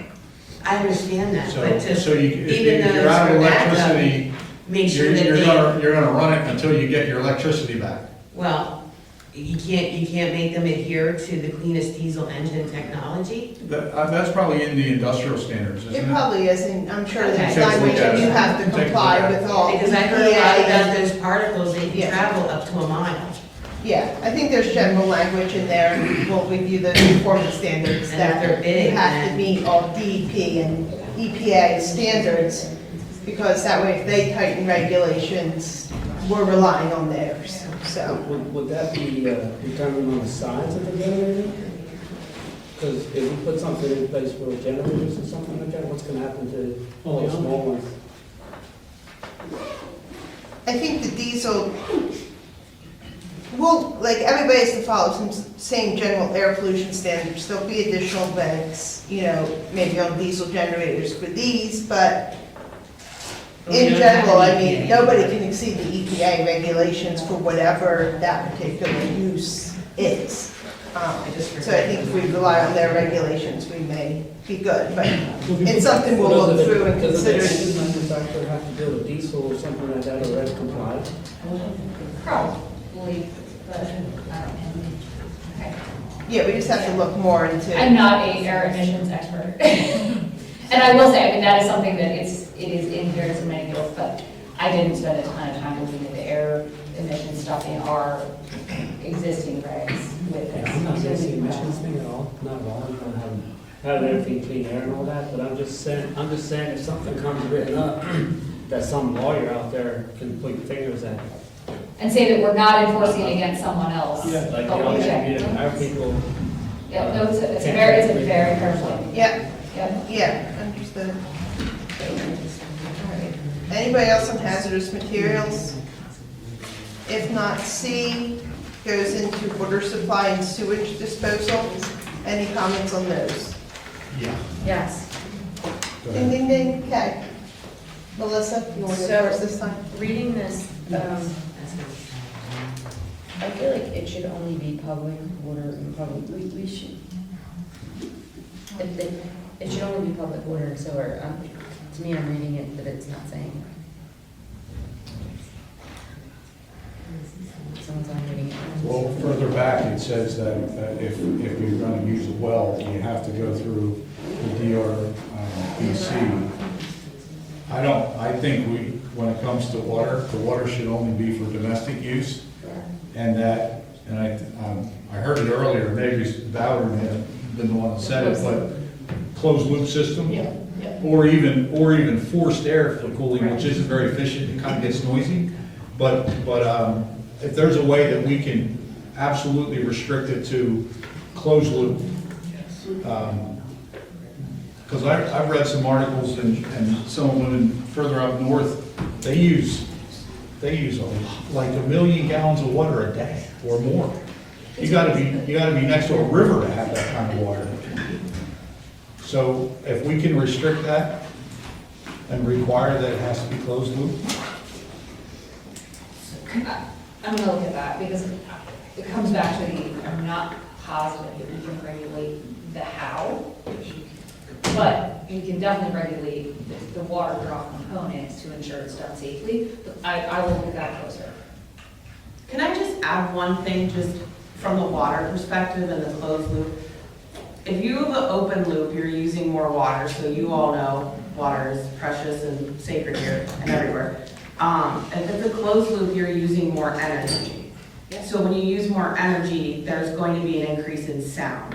So when you hear all this jargon about open loop, closed loop, closed loop still has an open loop. There's still some level of water loss.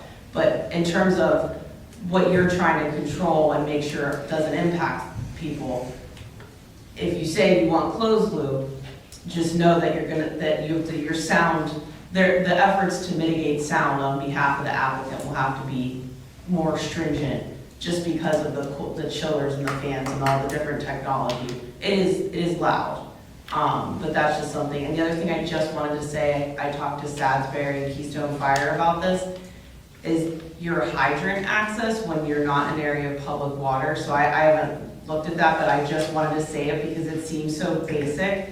And one of the fire chiefs brought it up, and I was like, oh my goodness, I never even thought about as this great open space, but there's no fire hydrant. So when you all think about emergency response, what that looks like, and I've said that to some of the other elected officials in the rural part of the state that have this, data center invasion. But it is something basic but very important in terms of Something I had further back was actually fire, and in my notes was fire protection.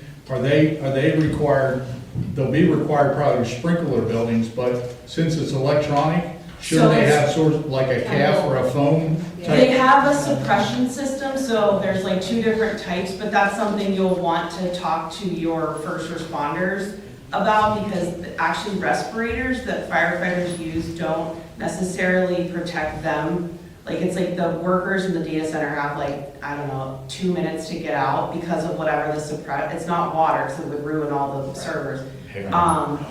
Yeah, and so would want to ask that, but then that is something that for your emergency management personnel determine, do they have the equipment? Right, You know what I mean? and that's where at any kind of conditional use hearing, if the answer is no, it's, Right. Critical condition is this person's gonna have to provide it and continue to ensure that they're provided with the equipment at their cost. Right. Those are the types of things that you can do through a conditional use hearing, that, you have to force them to demonstrate how they're going to address that impact. That kind of opens the door to. So what would be the best way to cool these units other than move them way further up? Gary, the nerd in me is fascinated to see what innovation happens, because sadly, I'm not convinced these things are going away. I think it'll be interesting to see what happens, because I think people will come up with new and interesting different things. I don't know if they're going to be better. But I mean, those are the answers right now. This is what's out there. It's water, it's forced air.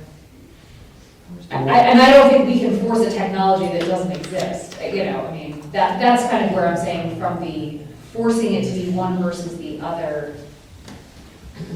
We should Yes, also talk challenging. to the water authority and get their input as well, and see if there's anything that they would like to see incorporated in, because I can't imagine they have the capacity to handle. Well, and all that this, would be yeah. the biggest blessing, right? I mean, come back to, if there's not enough, and you can't demonstrate that you can actually draw enough water to do this safely by doing the ahead of time and ongoing studies as well as, forget who said it, I think it might have been Karen, the idea is that you make it cumbersome enough that it goes somewhere else. And if you don't have enough public water to support it, they go somewhere else. Doesn't your public water come from a well in the area? Like, it doesn't. All public water does. It all comes from the ground eventually, pretty much. Right, but it's still. It's the same aquifer, yeah. Right, Yeah. right, so Yeah. you're talking about possibly depleting it. Right, and you might be depleting a different part of the township or Well, adjoining you'll be township depleting where it comes from. citizens' water. I don't think anyone really is conceptualizing how much water these things use. And the state has not, and this is one of my things, is there's no cumulative assessment on like all of our water, like our 83,000 miles of streams and rivers. The Delaware River Basin Commission is a really good resource, Susquehanna River Basin Commission, both really good at helping. They play a good gatekeeper role. Right, but they also, what they informed me is that the Delaware River Basin has no applications from data centers for water withdrawal. What they are doing is going through the private through PA American Water. Yeah. So PA American using Water the- just they're got a using the 6 public million systems. gallon a day withdrawal increase approved in November. Offering the huge purchase. And so, but they don't have to disclose their clients, right? So like you guys might not know, like in Berwick by the Susquehanna River, that nuclear power plant where they're building that Amazon data center, the Pennsylvania PUC very quietly approved a water line to be built by PA American Water to bring water to the data center. So again, like those aren't necessarily things you can't regulate a public utility, but you can say where our residents rely on water, but just being mindful of, there's all sorts of backdoor ways of sneaking. Public water doesn't negate the potential. Isn't the best, maybe it's not the right word to use since we're not really liking these things, but isn't the best place to get the water from a river rather than from an aquifer? Oh, sure. I mean, I think taking groundwater, like, especially in an area that relies on it for private wells is an extraordinary risk that I mean, there's We don't have a big, we protected don't have a big aquifers. river here, so. Yeah, exactly, and that's what I'm saying, they would, you Well, know, even draws from big rivers are. because the drought, like, who's doing the calculation of drought for 5 years? Like, do we run out of clean water? I don't think, you know. I mean, the idea with the water draw analysis that follows is, essentially someone's gonna have to prepare a study. The township would, we would have our own hydrogeologists scrutinize it, poke holes in it, tell them where their assumptions are flawed or inaccurate, go back, make them, tidy it up, and until we're comfortable that what they've presented actually, is called bulletproof, not that we can guarantee the future, but, I mean, that's the idea, is have clear standards and make them jump through tons of hoops with our review by our experts on the flip side to hold them accountable, kind of thing, so. Yeah, we didn't solve water, so. No, we don't solve water. Given things, Do you talking have to the specific, authority, look at fire what specific hydrants. questions or issues do you want more information on? Well, we want to know if we can regulate closed loop. Yeah. you can. And then along with that, to what? Fire hydrant locations, talk to the water authority if there's even their ability to serve that type of use. And also be concerned if we have to step up our noise abatement as a result of what you were saying about the Oh, closed we loop is will. noisier. It's energy or water. It's a lot of both, but it's proportional, and with the energy comes the noise, unfortunately. Gary, do you want to go on, that's water and sewer, if you want Well, to keep going? Well, on-lot water, I don't know if you have anything to add to on-lot water. I don't think on-lot water should be an option, personally. I don't think that And that small goes- or large. And that goes centers to should talking be to the pulled. water authority to, again, of not making it exclusionary, is to make sure that the Honeybrook Borough Authority on that end of town would have the ability to do it if we limited it to public water. Yeah, I agree. Yeah. On-lot sewage, I mean, that's It's just gonna be really minimal, domestic. yeah. I don't think they have any byproducts that would be going into the system. Your electricity? Yeah, to whatever extent you want to keep going, it's 8:45. What do y'all want to do? You want to keep going, you want to go to 9, you want to go to 9:30? I'll stay here all night. I knew you'd say that. Let's get it done. I'd like to get something out so that, like, the next, maybe we could hold like a special meeting, a workshop meeting, and kind of get like the public input too, once we have it more refined. Personally, I don't have a lot of, once we get beyond electricity, the on-site we already talked about, and the sound mitigation, I really don't have a whole lot of additional comments. All right, well then, let's go to electricity. I think it would be good to at least do a cursory run through, figure out what initial questions folks that may have had initial questions have, and kind of, so we can come back with some follow-up on things for the next time. And then, like, have a revised draft that maybe we can move on. Yeah, and I would say if in the interim there's questions that you think of, or, share them, and we'll try to kind of have ducks in a row to answer them and follow up the next time we get it. So D's electricity supply, comments on that? Okay. Were you done water and sewer, Gary? I'm Sorry. done with water and sewer. So for electricity, my understanding is that these facilities get special deals because they're big users, and they may get preferential rates. And I know that it's a utility company, and we may not be able to do this, but I think the local folks should get the same benefits, if there are benefits. I think that the facility has to pay for all their own infrastructure to get the power to their building, rather than the electric company providing some of the underground or some of the overhead and then building it into the rate structure. This came from Skip.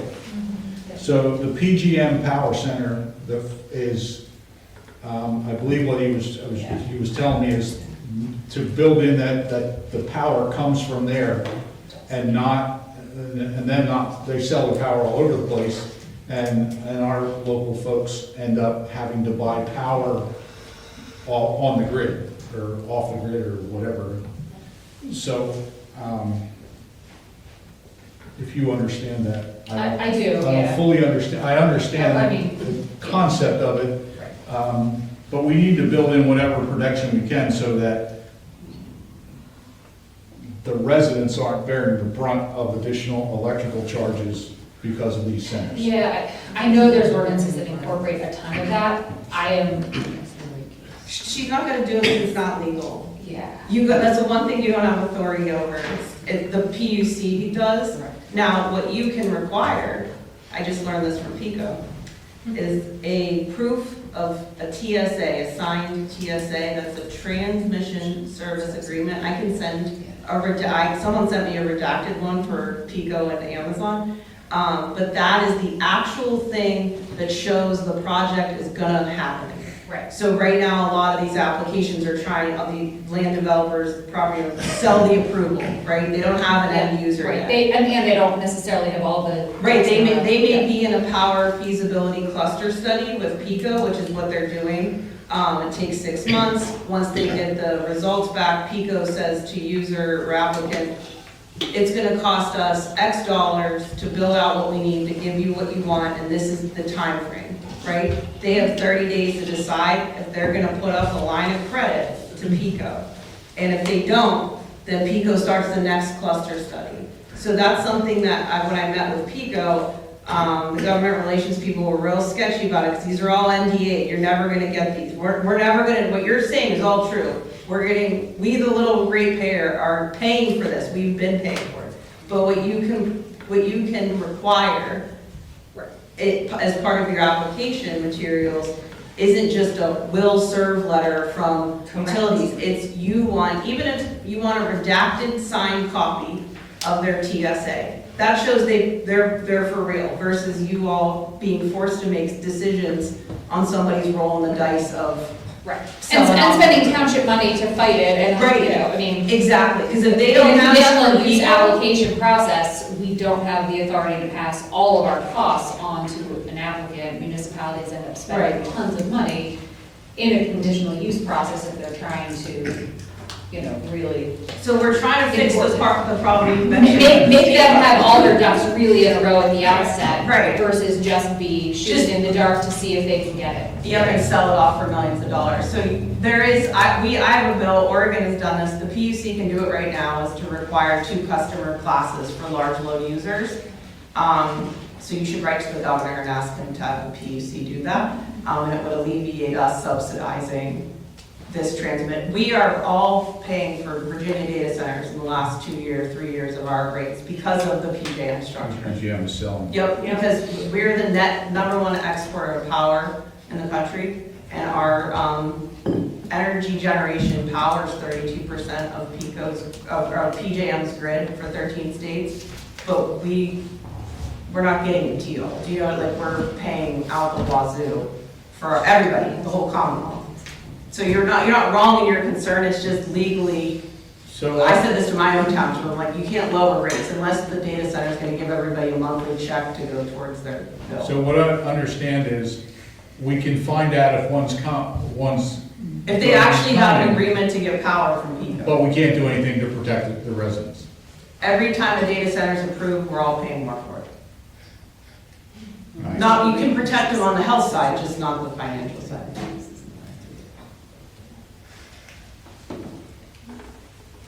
Well, that's disappointing. Well, I mean, you could be the first township to require the data center to give everybody $500 a month in the township and see what happens. I don't know, like. All they can do is say. Then everyone will love you. I know. If you get Yeah, us and then- $500. And then we'll spend a lot of money with Beth. because- Exactly. Well, Beth will get a discount on her electric bill. I guess we gotta choose our battles. So I thank you for that on the transmission service agreement, because we. I'm making a note to send it to you so you know what. Yeah, no, I can, but, sure. If you, we'll include that, then Gary, I think the top of the next page sort of is what you're talking about, that if they need to extend any system improvements, that has to be. All the infrastructure's got to be done. It can't be power company paid for. Because ultimately that's us. That's us. I mean, the hard part is we can say it's in their expense. Again, though, I don't know that we can force them to demonstrate to us that the power company didn't agree to do it on the power company's own dime, because the power company can do so. The power company, I don't think yet has the same condemnation power that, I don't think they can do that yet. I think that, she would probably know, but they just can't come in and, they can't come in and like, if they want to run something across. You're right, they township don't, right away if or they private need easements, property, they're gonna they have to get them require for that. this They private can't use. take it. Yeah, that's Right, no eminent domain, right. correct. But I think they're working on that. Probably for the digester. Yeah. So the next section about energy generation, I'm gonna keep those regulations with respect to just any backup energy, and then some of that substance we'll pull off into a separate set of separate standards regulating kind of energy generation and substation as its own use that will fold in separately to the I'd be ordinance. curious to know how we, does that hurt us? What happens if they generate power on their property? I don't think we want to do that, but as like just talking through the last couple of conversations, if we're worried about the rates going up and they generate their own power, how does that affect rates? It's closer to the source, so you don't have all of the same transmission components, I would think. I don't know, we need to do a little bit more. Did you hear the conversation? I did. I'm trying not to like take up the meeting, so You've done a lot of work on this too. Well, I'm learning just like you all are, but I had a big learning curve 2 days ago when I asked the governor's office about the study that was announced. It's called the PATER study, P-A-T-E-R. The feds gave them $2 million to study Pennsylvania opportunities for transmission build-out and power generation.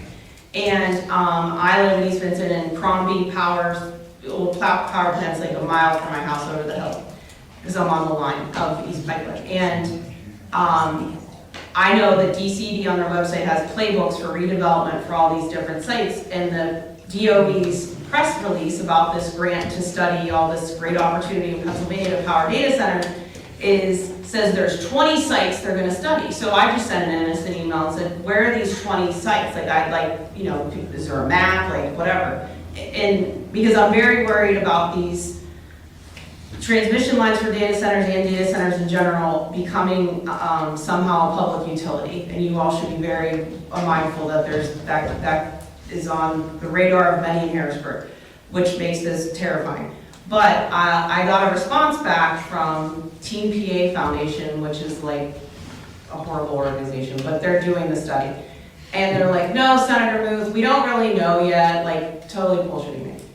The Secretary of the Pennsylvania Department of Economic Development, Community Economic Development, you can go look on his social media. He tweets out about this program and has a picture of the Crombie Power Plant on his social media, and I lost my ever-loving mind last night. I mean, so there is an effort to study right now where these sites of opportunity could be for generation and for build out of transmission substations, and it's absolutely necessary for you to make those separate uses like you recommended. because the EMFs from the voltage and like is bananas. Like I didn't even know about any of that, and it's very, very dangerous.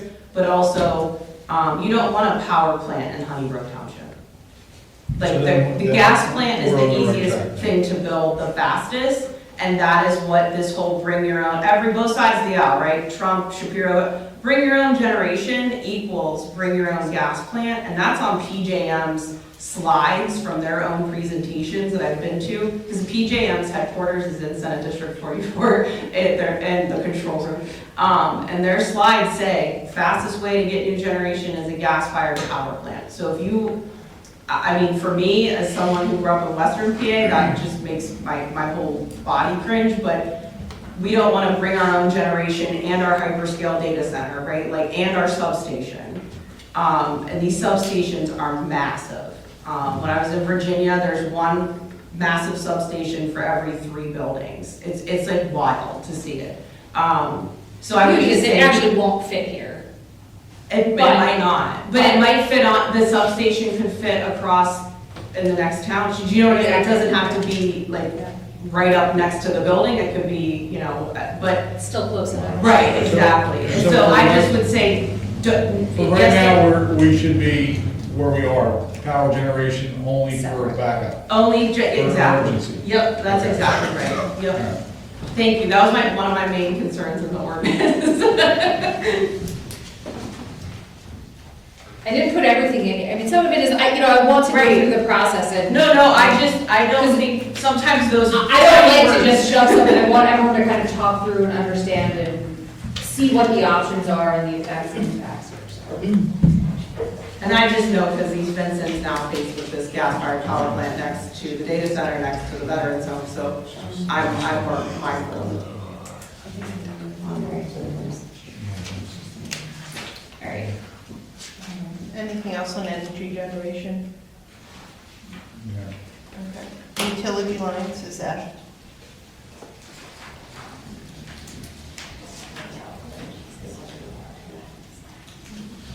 I don't have any comments on it. Okay. Chief? Does anyone else have any comments on utility lines?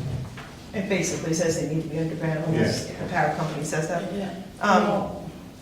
What authority do they have to go across private land? Go for what? They Go don't, across private land. they don't currently. They don't. They have to get an easement. Yeah. That didn't stop the pipeline from putting a trench in my backyard when I lived in Calm Township. What township? Calm, Is it the Mariner? no. Okay, because it has public utilities. If it wasn't an easement there, I don't know how they could have done that. Well, they did. Well, it might have been something else that had PUC status then. That's the one. It was a fiber optic cable that they were putting adjacent to the existing Oh, yeah. pipeline. But they still tore down all the trees on my property. That is utility. Some of the pipeline companies sold their easement, they sold easement rights to run fiber optics. I think even some of them have run into pipes, but, yeah, a lot of power companies, or a lot of pipeline companies have done that. You don't know what pipeline's there? Is it some? No, I think it was transcontinental. Oh, so it's, It was yeah. it was a company out of Texas, but they made us take down all the trees. They completely removed all vegetation from the property. That was on their easement. Yeah. Yeah, that's. That's because of the pipeline, there's nothing you can do about that. Anything else just on utility lines? I would just add an EMF protection as like insulate, so like if it becomes eminent domain and someone has a line that you could say from a protective standpoint, there is like conduit or like, that might not be the right word, a way to mitigate the. EMF? Yeah, so I would just say that, so if you can't regulate where it's gonna go, because it is eminent domain, like you're talking about the fiber cable, because I don't think they don't bury high voltage lines. Oh, yeah. The Pico won't. There's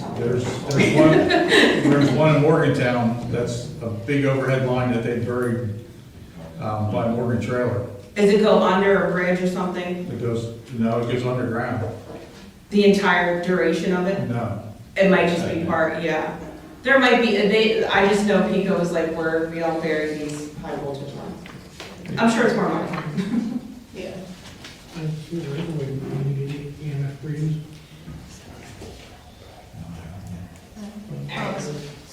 So, This includes a provision for a fence around the site, and at the end of the day, I think probably, and I just referenced our current buffer and screening standards in here. I think we may want to add something additional to this use specifically, but, in your homework, maybe take a look at what's in our current buffer screening landscaping.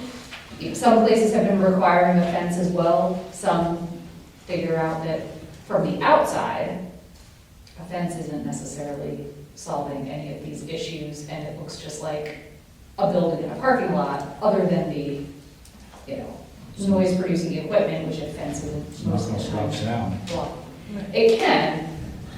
It all depends on the land, so it's here. It doesn't hurt to require it, it's one more thing. Probably doesn't matter. I think they should definitely have enhanced landscape requirements outside of what we typically require, for sure.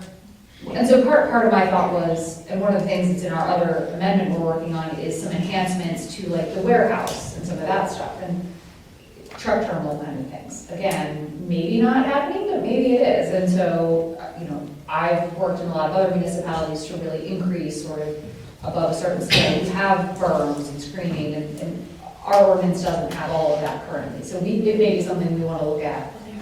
Increasing some generic regulations that then we can reference for multiple uses, not just this.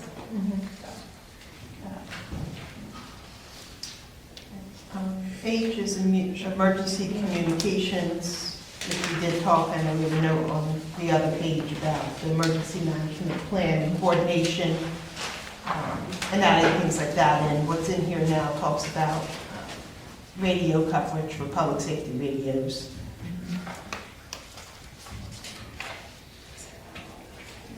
And doing anything needed to contribute to the county to enhance systems if needed.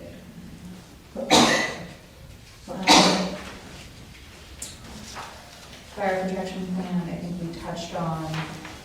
Yeah, that should, Again, that includes that'll reference. go to our fire marshal or fire chief Yep. for them to review. Yeah. I think they really need to, Absolutely. because they're gonna be up to date on more than what we would be.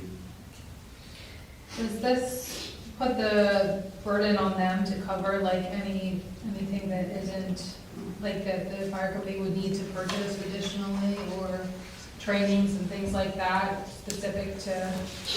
So that's where I'm gonna add some of that in. It didn't end up in here, and I've seen that in other examples. Yeah. We'll include that in our notes to include some of that. Okay. Some of this is just to talk through kind of categories of stuff, So access and parking, again, for purposes of this, those are by far the least of our worries. There's not a lot of activity. It's not a ton of They don't employ a lot of employees. people. It's, so by and large, in the industrial district, I kind of think our normal pools probably work just fine. The environmental performance standards, that's, again, where we're incorporating that they have to comply at a minimum, unless there's something specific elsewhere here, with at least what's in 27905. I would encourage you, if you haven't looked at those lately, take a read through them. There actually is a lot there. They're not all perfect, but, just so you can kind of see what we're regulating already. Lighting, again, we have ordinance provisions that address that, but they would still need to show at conditional use that they have a plan that will satisfy all of our requirements. So the noise piece here is obviously a significant, and maybe, there's not too much after that, just one time standpoint. So this is from, this is kind of a framework that is used in a whole bunch of ordinances I have seen. And so I did not reinvent the wheel. I took this from somewhere else that had this structure. It was more than some places. The one thing it doesn't do is kind of an ambient current study. So there are This doesn't have the decibel levels because they're elsewhere in our ordinance. That does also have a frequency component to it in our regulations, which addresses some of that hum type of thing we were talking about, even if it's not volume-wise above the decibels. And they do have a meter for somebody to read that. They do. Katie, down in Virginia, I've never seen those. Where they I have, want to take you all on a tour. do they have their chillers are on the roof or are they on the ground? They're both, and so it depends on the type of developer of the data center. There's a couple like repeat, like powerhouse data center, like there's, different developers for different companies. It depends on the design. The ones that are like wider and more square feet, like wide, seem to have them on the side of the building. And then the ones that are a little bit taller seem to have them like on the top, but then also, it just depends on they're wedged in everywhere. So it is kind of by building. And the other thing that's also different is that generator may not be diesel powered. A lot of the ones that are kind of on the, I'll say less tall data centers are methane gas powered, and they have a different smell. It smells like you can smell when you get off the freeway. It's like a chemical, like when you first light a match. That smell plus like a chlorine smell. It's very distinct. It doesn't smell at all like diesel. They both make noise, but they're just different. You know what I mean? So the chillers may be on the side and very large. I mean, I have some pictures, and then there's other ones that are on the roof. Why I asked that question was, can we like have in here, I didn't see it when I read through it, but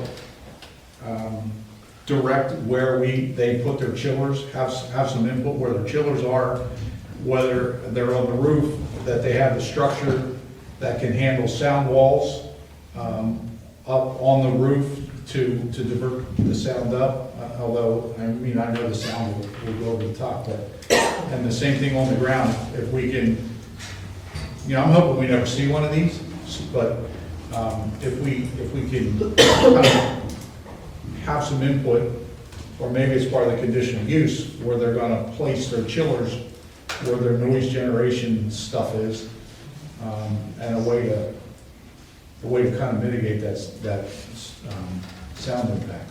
It's like an air conditioner, it's what cools. It's for what's done in big buildings.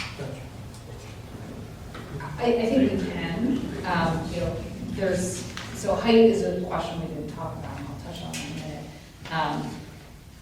As this is structured, it really puts the burden on them to show us how they're going to meet the requirements and address the noise issue and to demonstrate to us. So I think that we, at the very least, could suggest, I'm not sure if we can require that it be done in a very specific way, but you certainly could include language that says, Well, they should. to demonstrate noise mitigation measures, including but not limited to placing these things in certain locations, adding this type of infrastructure to kind of point in that direction at the very least. I looked through section 27-1904,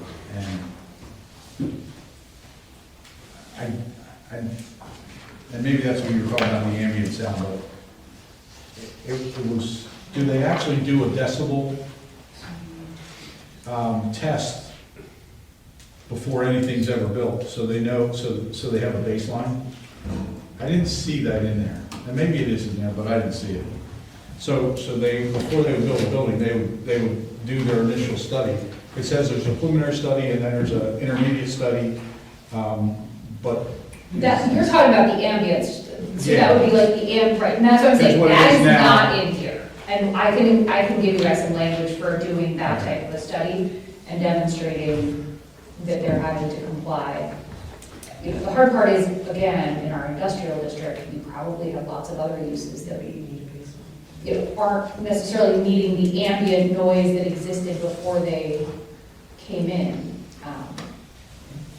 I would just make them do it for 1 year through every season of the year, because that changes how sound bounces. Even if it is industrial sound, you want a baseline of what it is before they would operate, but Penner's data center is measuring sound next to the Pennsylvania American Water wastewater treatment facility construction site so that their baseline is higher.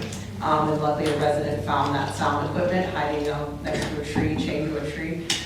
So they're trying to juke out their baseline, and so they don't have to, have a lower threshold. But you do need all 4 seasons, so I would just, that's something I've read extensively about, because sound bounces differently in seasons. But are the other sounds that you would hear in the industrial district going 24/7? Because this, There's some that, I'm sure, because there's other places that have at the low coolers frequency. and have, I mean, there are, if you have a refrigerated warehouse, I'm not saying necessarily in ours, but, I mean, that has similar types of.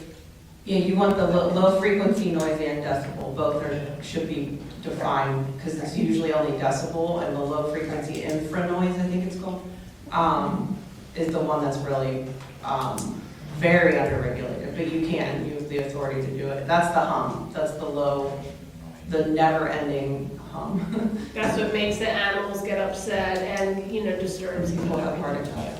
Yeah. and the people. It's open. So that's the framework here, and we can add in the ambient study at the end of the day. 4 seasons, that's it. You have to try to have them do the studies up front to show how and why they're going to do it, how it's all going to be okay, but you can't really enforce it entirely until after the fact, which is why you have the post-study mechanisms, and we can leave that to be more robust for the follow-up. And then this does give the township the right to, if they think there's violations occurring in the future, to go after them, do our own follow-up study, and at least if it's a violation, charge them for that. What about doing the test before they get their UNO? And if the noise decibels or exceed prior to them taking occupancy of the building, then they can't occupy the building. Put in there prior to final condition of use of occupancy, they have a decibel reading done. If it fails, you can't use your building. You can also require real-time monitoring. Some municipalities are doing that, so it should get approved and built, that residents can just look online and see where the sound and emissions are at in real time. Other countries already do this. America does. Sort of like how your sewer systems for industrial use. Right. Have monitors that, you capture the peak flow, not just the total that goes, because it's the. The tested CO would be the same, that would be before operations, so it'd be the same as before they build the building. And then, because if you're not gonna have be in operation at your occupancy permit, unless you have it open. Yeah, you can't, but it's moved all the equipment and everything completely. Or test it after they open up, they'll immediately shut them back down. Yeah, that's in the provision, that's in there, to do Thank you. numerous studies, and then she was saying to add the 4 seasons, which that's a good suggestion.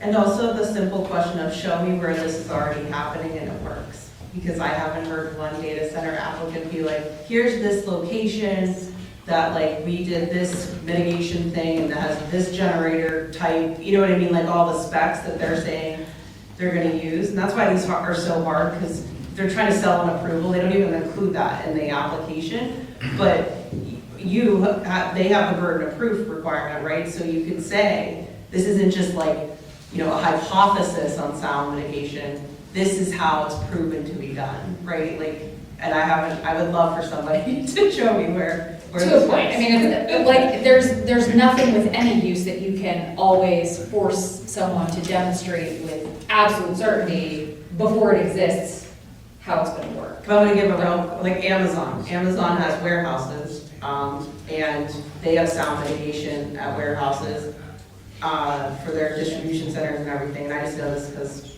my husband actually does OSHA compliance, not for data centers, for distribution centers, for Amazon. So the sound stuff is actually, very stringent, because there's a lot of liability for hearing loss in big companies. And so they spend a lot of money to go down 2 decibels.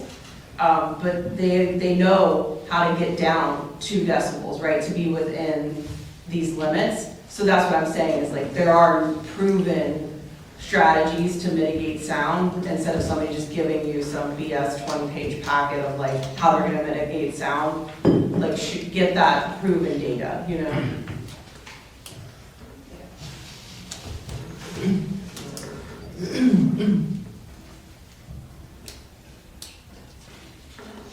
Okay. So then just to kind of move through quickly the rest of what's here, the resource protection standards, that's part 8, that's all of your steep slopes, riparian corridor, woodland disturbance, all that stuff that, you know, we know is an overlay for any development that would apply here as well. And then the buffer screening and landscaping, again, kind of a placeholder saying, look, we have some regs, but we can ramp that up. Yeah, we need to enhance that because table 629-1, I don't think provides enough. I agree. I don't think what's in, I think we need to ramp it up across the board, as well as maybe with some use specific for this use in the data center piece.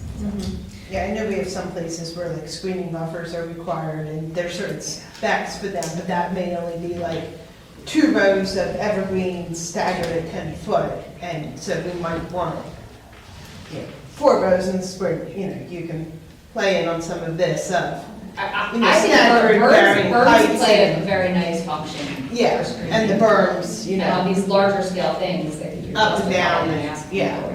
So there's definitely enhancements we can do for that based upon intensive use and that can play into the warehouses and similar things, so.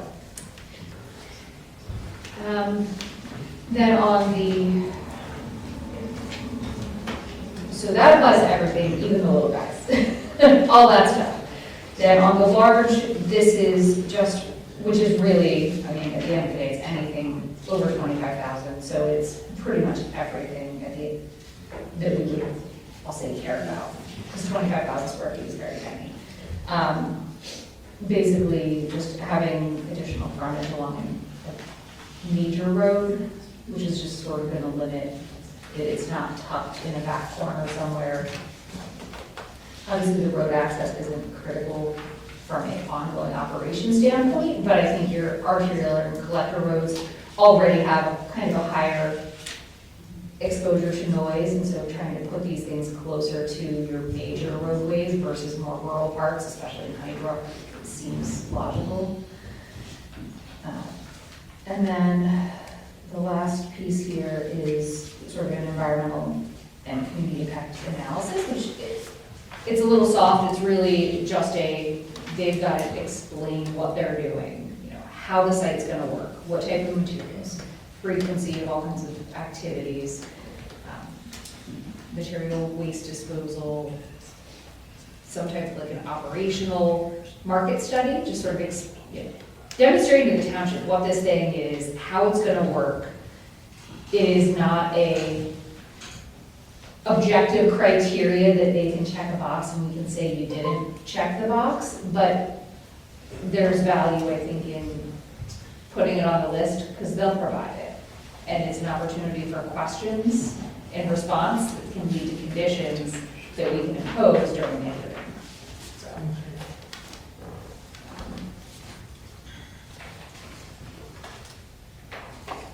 Are there questions on that? No. And then the last piece here is really just clarifying things that have to be provided upfront with the application itself, beyond what our ordinance already explicitly provides, they have to give us. So that's added to the conditional use items that are. They have to be, right, so those are things that have, not just that they have to provide at the hearing itself, but they have to actually hand us. So that's where like the transmission agreement, those kind of certifications, approvals, letter C talks about that type of thing, any approvals needed. But if they have not been issued, they have to at least give us the applications that they've made for all the things, to demonstrating that this is, and what they've affirmed. All those sorts of things.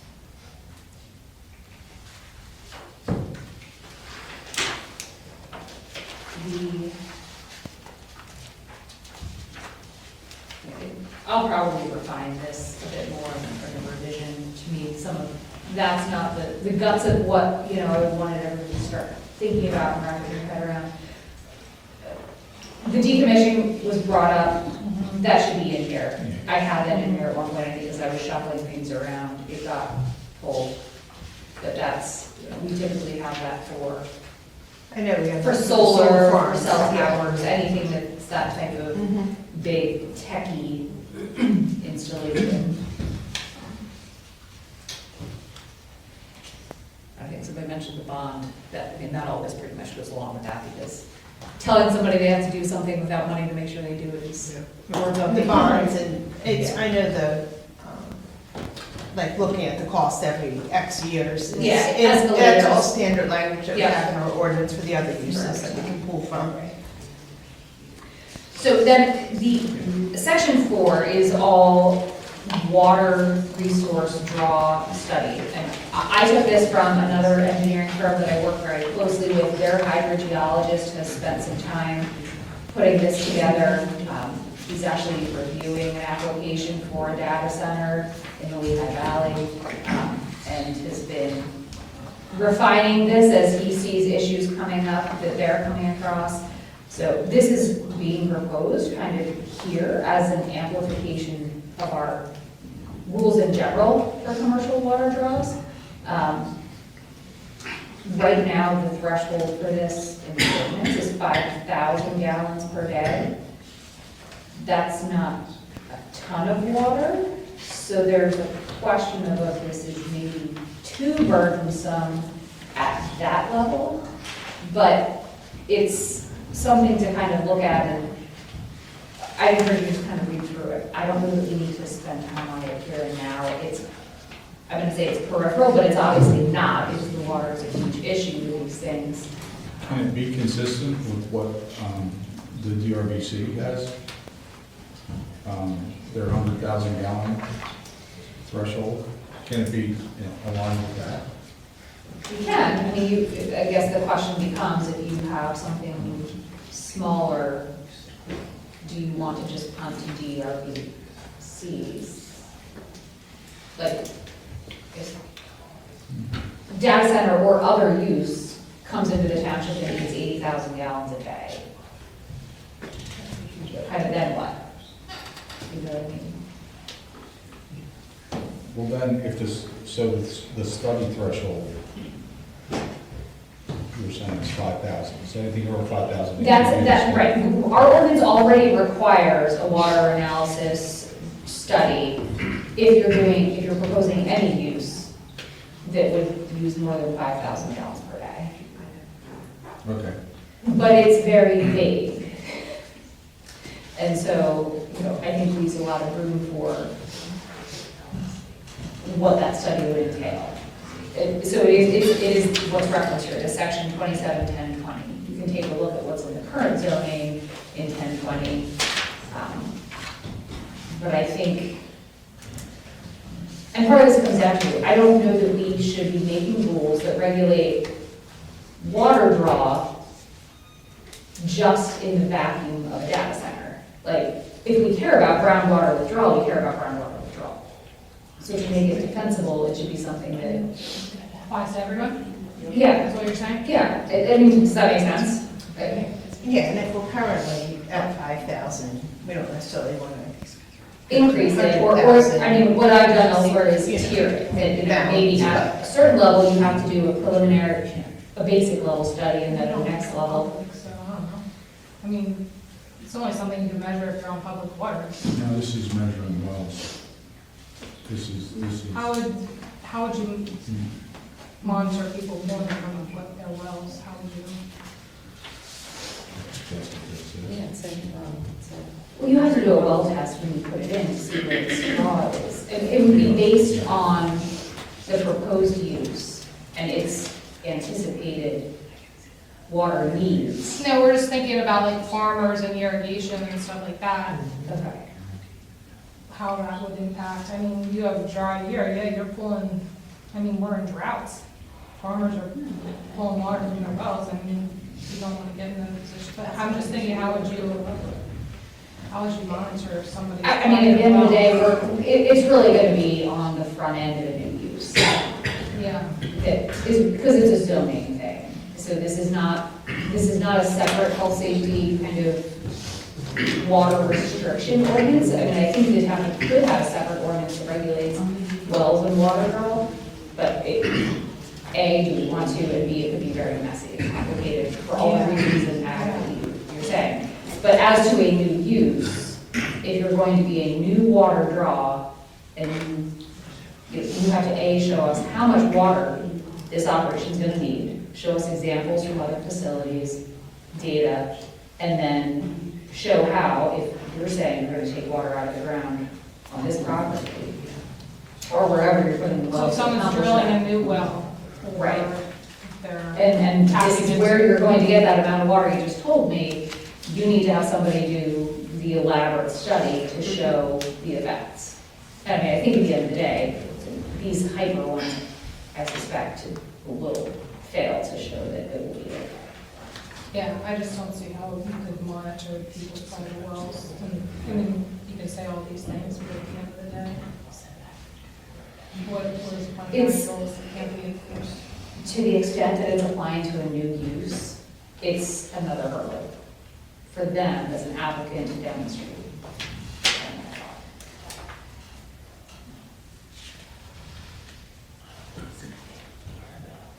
You don't have to tell me now, but I'd be curious, like, if you have a sense of how much water. I don't know. Yeah, I don't. How would we know? I mean, we don't have a gauge that monitors how much water we're pulling out. Because I think that 5,000 for what's here is too low. But, maybe Gary's right, kind of do leave what's there. And part of it is for commercial use, but I mean, farming is farming commercial? Yes, no, not sure if it's, I don't actually know how it's defined. Clearly, a data center falls into the ordinance provision. Sure. Yeah, I don't know. Right, and I would think, like, just off the top of my head, normal whether if you get into nurseries and things like that, if that does or not, it's all about giving you definitions in the ordinances. A lot of times under ag, it'll list some of those uses under that category, You're saying so. nurseries aren't ag? No, I think sometimes. I think they're defined as, I think they're defined as No, I separate think sometimes categories. it does, it's just whether it's clarified that way in the ordinance. You have to, everybody's ordinance treats things differently, and it's always key to look at the definitions and make sure it should be, but make sure it is included that way. I say that. When you find the balance We're there. not gonna argue Yeah. that here. No, I just, that's where I was pulling up the definitions. So you're going to add a Yes. decommissioning section. Yes, yes. I would, and I know there are a whole bunch of things rattled off. I would say. So it's. What I was going to suggest is, if we can look at this one more time at planning, and that's okay with the supervisors, I would suggest that in the next 2 weeks, that any of us here that have comments, to send them into Christie, they should go into somewhere. Send them into. Send them to me. Send them to you, and then, also take a look at what Valerie gave us, because, that's her concerns, they're gonna be brought up at the supervisors meeting, we don't look at them, so we should look at them, and, if we haven't touched on some of them. Is that stuff that I wasn't here at the beginning, what you gave, was it from Food and Water Watch? Yeah. Okay, good, that's good. Is that something you were gonna send Beth? And then I'll have Katie send you. Oh, yeah, I'll send you all the things I've Katie learned can and. Yeah. Send it to me and then I can get it They out. already have the Food and Water Watch model. Is that what you handed out? Well, That's some of the verbiage came from Food and Water Watch and things that. Key sent me. I will also. I mean, I've read the Food Water Watch. And there would be Ordinance, tweaks, but it can be, Food and Water helped me tweak what I do to my township, so that it was, you know, you guys are a different lay of the land here than East Vincent, but it is the most stringent, versus some of the other organizations. But it can be tweaked to be personalized to your township. So is it unreasonable to think that within 2 weeks that we send all our stuff into Warren and it gets consolidated and you can have, that gives you about 2 weeks to put together a new draft? So Jen, we have a couple large plans that landed. We have at least 4 subdivision land development plans Coming of in the varying next- scales. Coming in the next 2 months. Right. With that in mind, Well, we'll just push them out and get this done in the next meeting. That's right. What do you think? Yeah. Go We have a team. special meeting? so one's a conditional You do use, that, so too. we're on a time limit. Yeah, I So understand. the I think question they're gonna give is, us an extension. I they have that. probably will give us a extension. The question is, do you want to hold just a single planning, an additional planning meeting that we can advertise? So you'll have just this on the agenda. That's probably a good idea. So that way we're not messing with applicants who do have timeframes in mind. You okay with that? All right, special meeting, just to get this cleaned up, to make the recommendation to move forward to the supervisor. And a day later. I So- think Beth and I could coordinate our dates and then we could put out a poll to the PC members. Might be the easiest schedule-wise. Yeah. Since it's taken, you're probably at an hour and a half, 2 hours now since you guys started at 8, so an hour and a half. Do you want it starting regular time, or do you want to start it a little bit earlier in case you have more discussions and you still get out at a reasonable time? I'd be okay with starting earlier. Not too many, a light time. I'm fine with Like, I would say 6, Yeah, 6:30, like not like before 6 or 6. 6:30. Not 6:30, can you do 6:30? It's a stretch. Well, then we'll do 7, we'll just do 7. So, Jan and Beth will work. Yeah. We'll look at our existing schedule, figure out a time that they can both attend, give them enough time Right. to receive feedback. And again, if you're still not satisfied with the product at the meeting, we can just continue to add. Yeah, You know, we need a very short window to advertise, and I think that's right. fine to just continue to advertise on short notice for some, for this. You 5 days, right? Less. Just for a special meeting. Yeah, less than Yeah, you can actually do 24 No, hours. it's 24 hours. 20, yeah.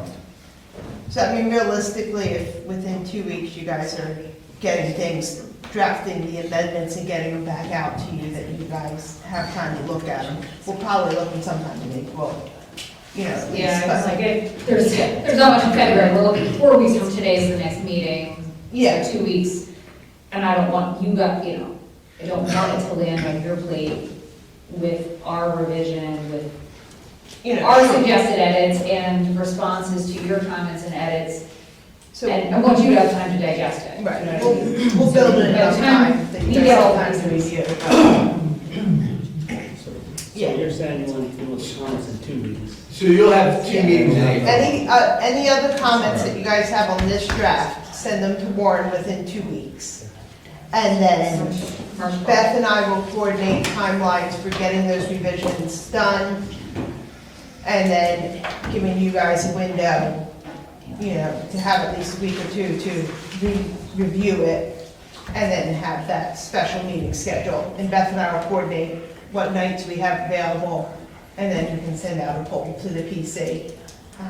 So figure 4 to 6 weeks out. Yeah. Yeah. Can I just ask one question while we're all here? I don't think we talked about a building height. So that's defined in the industrial as 35 feet.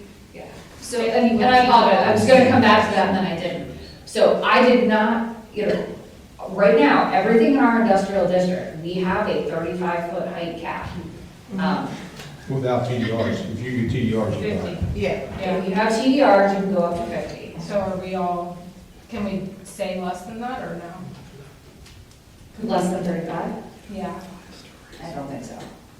In West Hampton, we're doing 40. Yeah, I was gonna say, a lot of places have some, a lot of these are, and you can almost tell which are the ordinances that are friendlier, Yeah. because it's like, oh, it's 80 feet or 100 feet. Like, Yeah. oh, Pretty really? Why It seems like we're building- why would we need to change from what we have in industrial?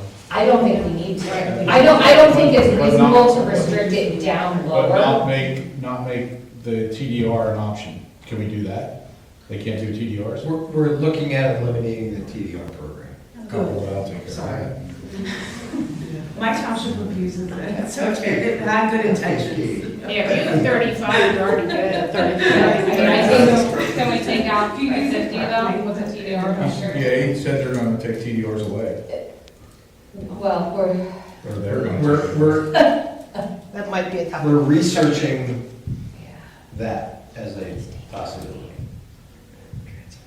because it's a mess. Then we should, And they really haven't been used much in years, but we're in the middle of trying to use one, and Messy. it just doesn't make sense much anymore, because we have. can we pull it out for this use? I don't think that is reasonable if you're allowing every other Commercial use. project in your industrial district to use that tool to make it higher. I mean, we could eliminate it from the BI district as a whole as an option, but then it is affecting everyone. So in East Vincent, their ordinance was, part of their crappy ordinance was to allow TDRs in the industrial district, mixed use, whatever Penhurst is, and because right now in our current zoning, it's not, TDRs are not allowed. So that ordinance was adding that provision, and that was sort of what tipped us all off to like what was really happening. So I just say that as it's not uncommon to say for those industrial districts, because basically you're paying to develop. It's not like the neighborhood needs to have the sidewalk, 25 feet different than what you're permitted to do. This is like building You want to build to the bigger, property line. you want to make cut a money. check. Yeah, you can cut a Fine, check go buy and build a a mammoth data center, yeah. Just leave it. I mean, I think for now, I don't think we can justify making it less than everything else. Right. I certainly don't suggest giving them permission to go higher than anybody else can. And if and when we look at getting rid of the TDRs entirely, maybe we revisit if it's, I'm not suggesting higher is better, but like, is 35, no matter what, for everything, always still the right answer? Because, there definitely are times where people, I don't know if have we had any height variances come through for any industrial? No. Not that I know of. All right, well, I mean, the only thing you could no look at problem. is reducing the maximum height with TDRs down from 50 to something else, but we have to look at what's allowed in mixed use in some of the other districts to make sure we don't become inconsistent. Like I see some places that'll have 35, but then by special exception, you could go up to 50, like, in that industrial district, because there are industrial things that sometimes have a larger scale to them, but if we don't really see that pressure happening, I don't think we need to do it. Okay. And it's not impacting industry we like or want. Not that we take sides, so. You know what I mean?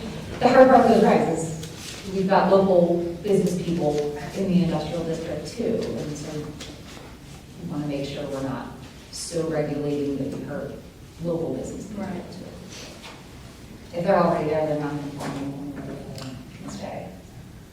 All right, that sounds like a game plan. We will, We'll go to work. Jen, can we maybe send a reminder out like a week from now to everybody to Yeah, remind to get? I'll take care of it and when Okay. I'll do cleanup actions when I do minutes and stuff from this meeting, which will probably be the beginning part next week. So it'll go out when I put those together.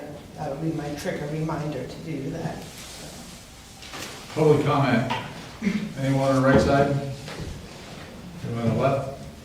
Good job, Planning Commission, you guys are working hard, it's awesome. Yes, good job. Yeah, it's really good to see. Yeah, it is. That's Hey, what nice. For once, I think everybody is on the same page. Yeah, it's great. Yeah, Doug? The fire suppression used to be hail, because that's what used to be used in fire suppression, based on the fact that it didn't have the toxicity and the acids in the fire extinguishing product, but it sucks the oxygen out of the air. And if that's what they're putting in the fire suppression, it's very toxic, because we had it with the military, and they banned it, because a lot of us got cancer from it. Yeah. So you want to check, I don't know what the new modernization retardant is for electronics, but it used to be halon was the saving grace because it didn't corrode all the electronic parts of our aircraft. So, I don't know, what's the fire company use? Mike, is that the CAF system that they use? Because most of it's CAF, but that's not what he's talking about. It's a little So I different. think you can still use recycled halon, which is if it's available, so I don't know what that means, meaning anything recycled in America scares me. But the other one is Nova. It's a replacement to I'm sure the military. yeah. Mhm. And they also do inert gases, which is usually nitrogen. Yeah, nitrogen is, we used to use that to stress the aircraft.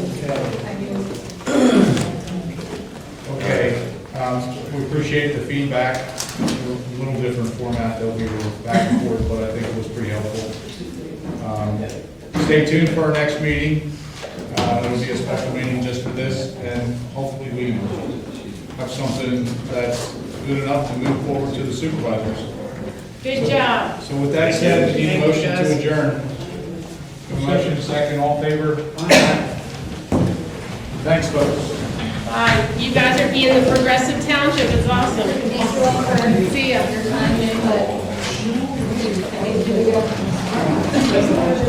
I'm like just yelling.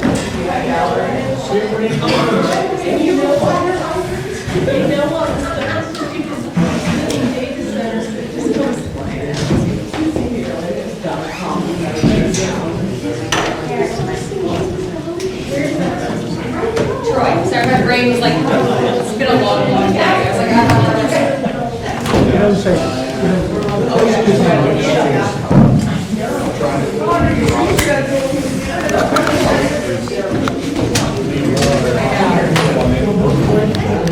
I know, I just need to make Just quick yes for everybody that's here. Thank you. Usually I scribble names, but I didn't do that.